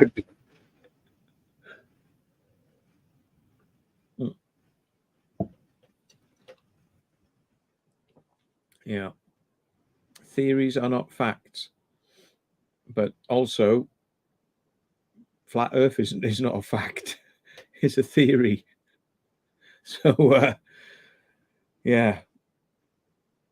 There are theories that say we'll be traveling around like Star Trek, you know, using warp drives, because it's a theory, but it's not fact. But there's a lot of what we do, you know. How do we have stuff like this? Is it powered by spirits and demons, or is it powered by electrons and silicon? You know, if you know, where do all our advances come from and our ideas come from? They come mostly from science. But if you want to believe it's a conspiracy and these things are powered by magic and rather than you know, scientific facts, I mean, it's a lot easier to replicate technology than it is to replicate magic and spirit world, you know, because scientific stuff is often replicatable, you know, so it goes beyond just being theoretical. There may be stuff about what goes on inside the electrons that we still don't know and how that works, but we've managed to harness it to a point where we can say we can replicate this. We understand enough about it to miniaturize it and use it to our advantage. But can you show me somebody who can come along and say, right, I'm a metaphysician, you know, this is how the gravity works and the firmament works. But can they then go, right, I'll show you. Look, I've got this device and it does this. No, that's all just talk. There's a lot of talk, and believe me, because I say so. And then you've got a lot of stuff which is fact because it's part of everyday life and we experience it every single day. So, yeah. Jeffrey, I don't understand that you say trees shed their leaves once a year. Yeah, you are in the winter, but they still drop to the ground. If you drop something, it will fall to the ground. Gravity.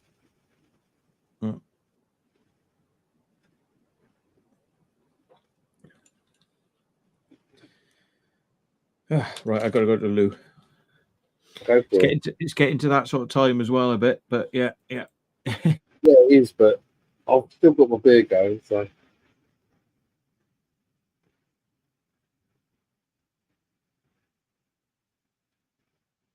I'm glad I grew up in the 80s and 90s because none of it was a video, yeah. I'm with you on that one.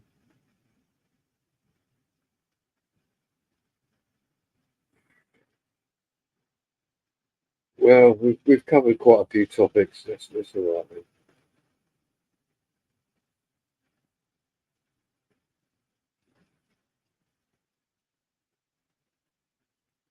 That's fine, Jeffrey, but give me prove to me the Earth is flat. Completely. Prove it. Give me a map.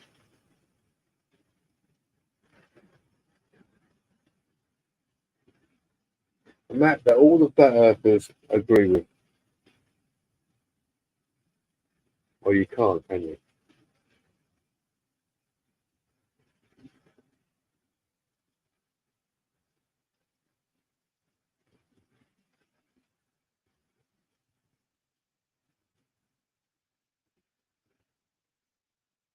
Oh dear, I should stop winding people up. Wow, we've got 113 people in. Thank you very much. Yeah. Of course.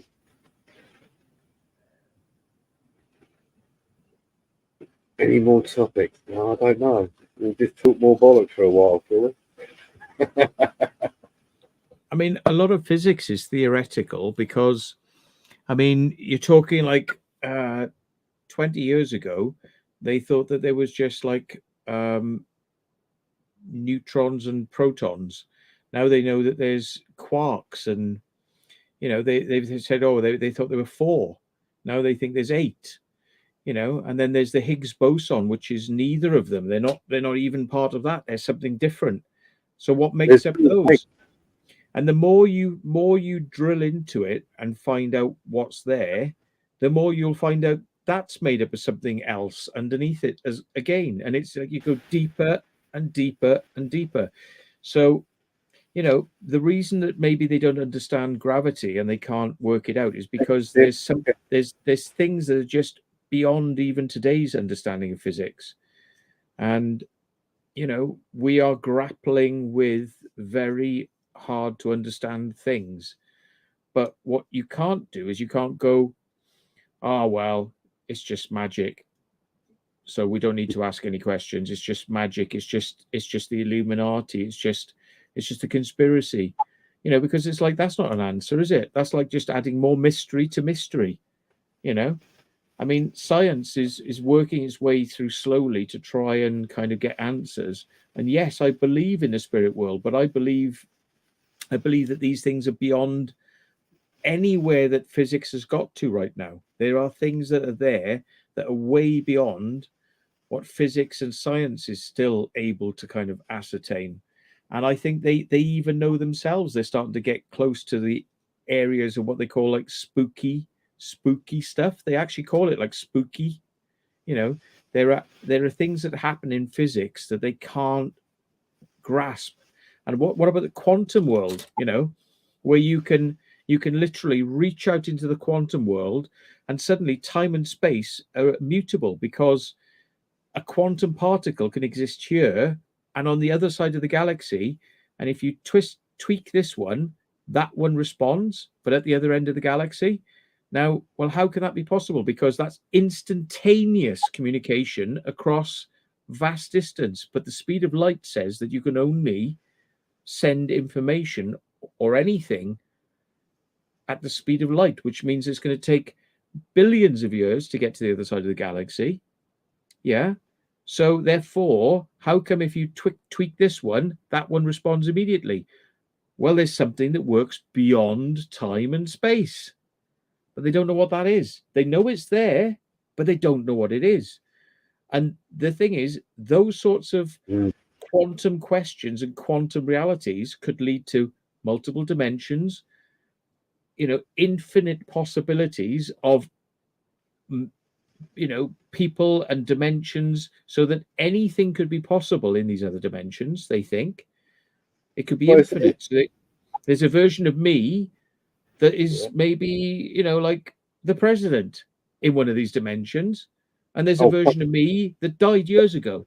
There could be all sorts of possibilities and dimensions. So when they talk about quantum computing, they throw out the question into the quantum, and the quantum comes back with the answer, because all answers have already been worked out, because all answers are possible, because every answer is possible in the quantum dimension, because there can be multiple dimensions.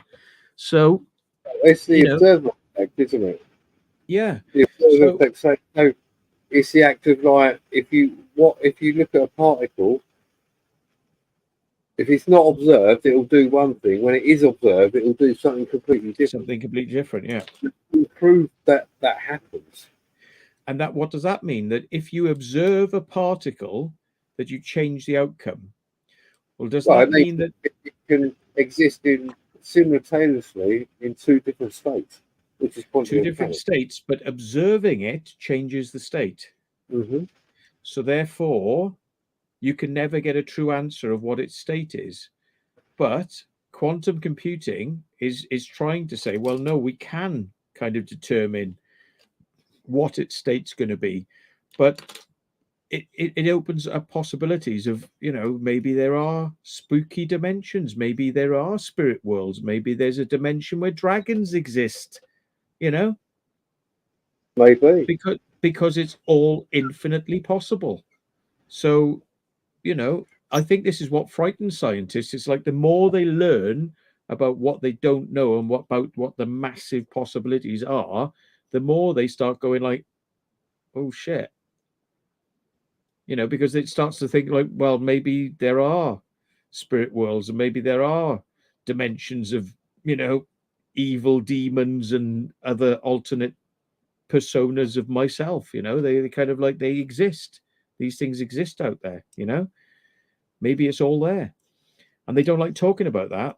There's kind of like we don't talk about that. We just kind of sticking to what we know, because they know that if it's infinite possibilities and infinite dimensions and anything could be possible, well, all bets are off, because anything could be possible.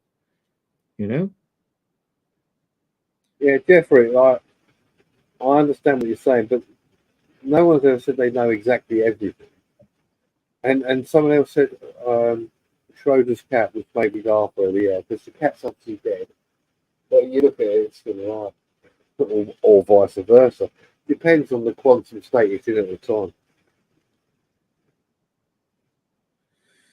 Basically. So I think the more science delves, the more science is starting to be going, oh shit, maybe we're going to find out things we didn't want to like learning, and maybe we're going to have to kind of take on board that maybe, well, what's telepathy? Communication between one person's brain to another person's brain. Yeah, but that's impossible, science says, because that's pseudoscience. But if you can put a particle here and another particle on the other end of the galaxy, and you can tweak this one and that one tweaks, well, isn't that something like telepathy? And they now say that robins, they've done experiments where they say robins, they've experimented, they reckon that how they navigate is by quantum chemicals in their brain. Quantum chemicals. So that means, well, you're saying animals use quantum things. Well, that means that we've got quantum things in us as well. Yeah. So they're quite happy with this concept that robins have. So surely we've got these things too. So what in our brain communicates quantum to ask questions of the quantum reality to get quantum answers? And if a robin can do it, I'm sure we can do it 100 times better than a robin. Yeah. But they don't like to talk about that. They just go, "Oh, yeah, we just talk about robins now. Just keep it to robins. It's simpler. Just don't apply it to us. Awkward. And it's like, well, what we're saying is that maybe we have the ability to communicate across time and space instantaneously without delay. We can get answers and we can navigate and we can do things in the quantum realm as well. I think we already do. If you look at it logically, I mean, Yeah. the synapses in our brains, it's like pain. If you cut your finger instantly, and I mean instantly, you feel that pain, right? If I cut my finger now, I feel that pain. There's a slight delay, but a very nanosecond delay.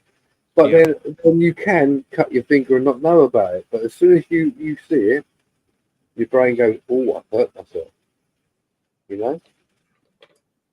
Definitely something there, like telepathy. I think it sounds strange, but yes, I do think it's possible, especially within the quantum realm.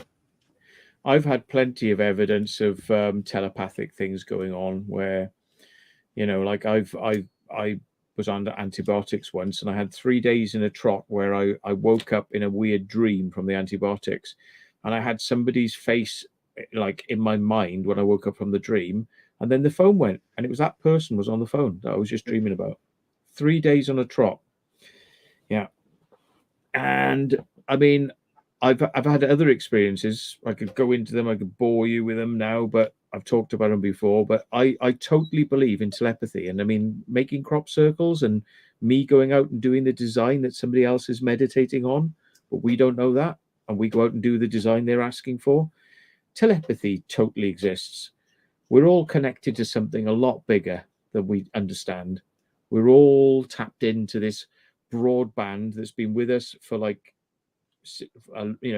tens of thousands of years, maybe millions of years. Animals are connected to it. We're connected to it, and we all tap into it, and you get influenced by it, and thoughts come into your head, and influence is there. I totally believe in this. What is it? What does it mean? 100 monkey theory, and Rupert Sheldrake, professor, in his morphogenic field theory. I mean, like the stories about the parrot. A woman had a parrot and she taught it how to speak, like they did with a gorilla. They taught the gorilla how to do sign language, and it would sign what it was feeling so it could speak English, But this parrot, she taught it to speak English, and she taught it with autistic training techniques. So it would talk to her and it would tell her what it was thinking and this sort of stuff.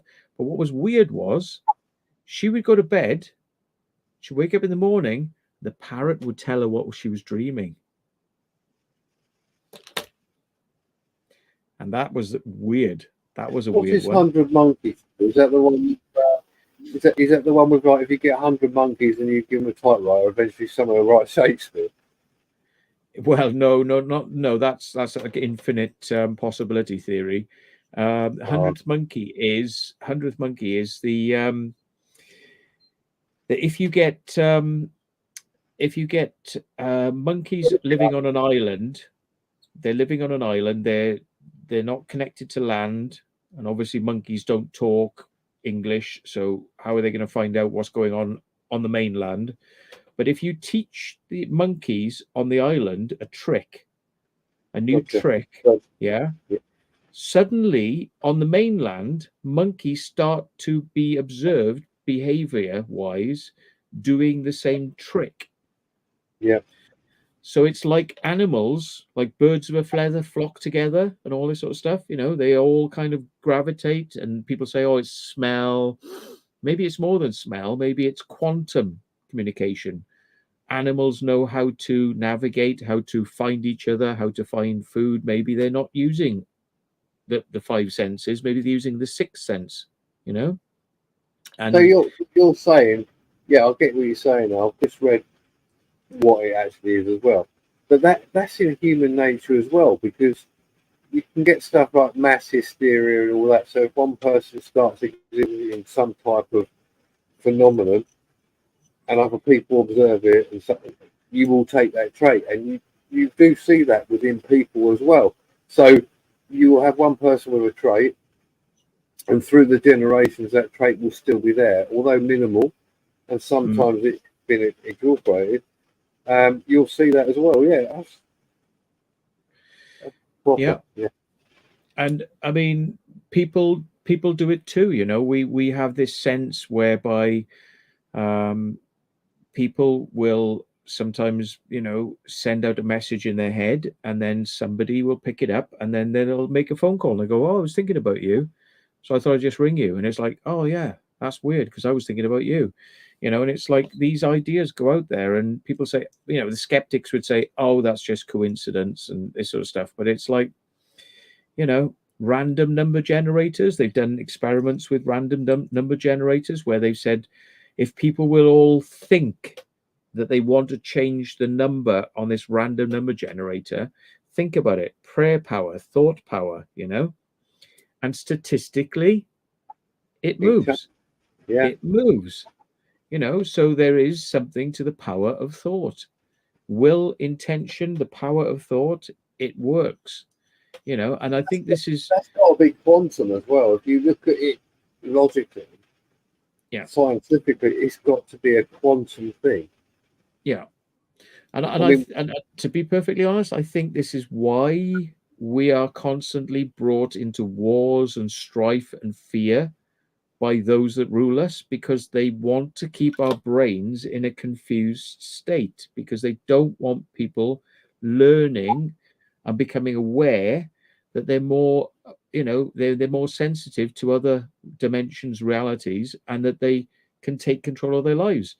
People become what's the word? Not trauma. They become indoctrinated. It's just kind of indoctrination, but people become immobilized. They become immobilized by fear. They stop using critical thinking when they're fearful, and they look for others to kind of solve the problem for them instead of thinking for themselves. So it's the job of governments, especially if we're living in a world where New World Order, they want to control us, that they keep us in a constant state of confusion. So this is why in the media they say, be thin. It's good to be thin and healthy. And then they say in the next sentence, be fat. Don't let them tell you that it's wrong. So it's hot, cold. Don't do this, do that. Don't try to be this, be that. No, be this, be that. Be this, be that. And it's like all of the messages are conflicting and confusing, and everything is designed to make you feel like you can't make a difference. You know your place. Be fearful. Ooh, the boogeyman. Yeah. It's like the frog in the water, isn't it? If you heat the thing is, if you put a frog in some water, and then you slowly heat that water, it will stay there quite happily, even though the temperature's rising and rising and rising. It's the same thing with what you're talking about. You know, you drip fed information, and everyone's happy. You keep getting drip fed, slowly you get more information, so you are confined to what you're doing. You're happy, but you're not. You know, like a frog in the bowl. It's getting hotter and hotter slowly, but it doesn't find anything wrong, even though it's boiling to death. But if you drop that frog into a boiling pot of water, it'll jump back up. Yeah, and that's the same thing as what you're talking about. Yeah, slow conditioning. Yeah. And you know, this is the world we live in, unfortunately. I mean, people don't realize that we have a potential. You know, we can kind of reach amazing heights and potential, but it's very hard to do that when you got a 9 to 5, when you got a family and responsibilities, and you got all these confusing messages in front of you all the time. It's designed to keep you distracted so that you don't ever want to attain your full potentials, I think. You know, and I sort of agree with Jeff says there. Like, best slaves are those that do not know they're slaves. Now, if you look at the very evil man called Hitler, he said if you take away stuff slowly from a society, just slowly take things away, people don't notice it. Until one day, that's it. They can't go anywhere. And that's what happens. If you look at it, society, they take things away slowly and everyone moans about it a little bit. And then you get to the stage where you can't maneuver anywhere. It's all done. yeah, that's Same right. principle. Yeah. I just can't believe how people are suckered in by the, you know, climate change lie and net zero and all this bollocks. It's just complete and utter bollocks. You know, the planet is in a cycle. You know, we are moving towards higher temperatures. We have had ice ages, and after the higher temperature, we will go back to an ice age eventually. You know, the planet and things move in a natural cycle. And nothing we are doing with, you know, CO2 emissions is making a blind bit of difference, because there's more CO2 put out from the sea than there is from plants and from us. You know, at the end of the day, we're like a drop in the ocean compared to what is going on with nature. So we cannot affect that. But people are like running all over themselves to kind of like, oh, scare people, just stop oil, we're gonna die, it's all happening, the end of the world is nigh. And it's like, you know, they might as well just get a board and just stand there on the end of the street. Jesus is coming, the end of the world is nigh, repent, repent, repent. It's bollocks. It's complete bollocks. It's like it's a cult. Just Stop Oil is a cult of brainwashed idiots.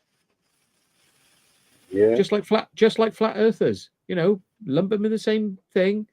They're as bad as flat earthers. They've decided, though, we're all gonna die, so therefore let's run around and rant and scream and shout, but without much real evidence and without much real fact. But it's all right, because the New World Order are just spinning it, you know. They're just spinning it. Oh yeah, we'll get these people.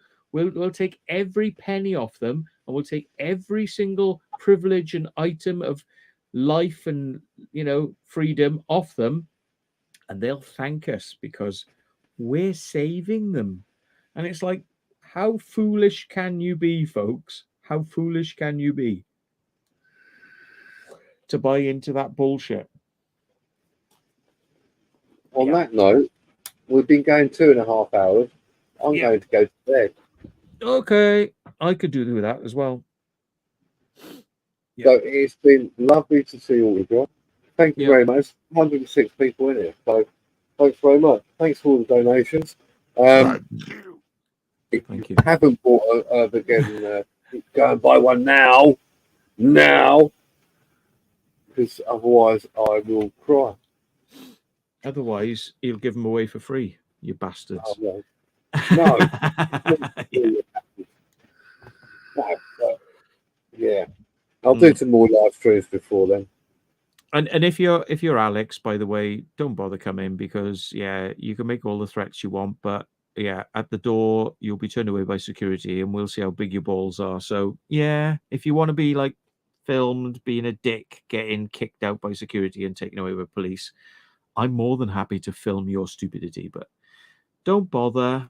But I had a private chat with Alex, and he said he wasn't going to come, and now he's saying he is going to kick off. Yeah, whatever. Yeah.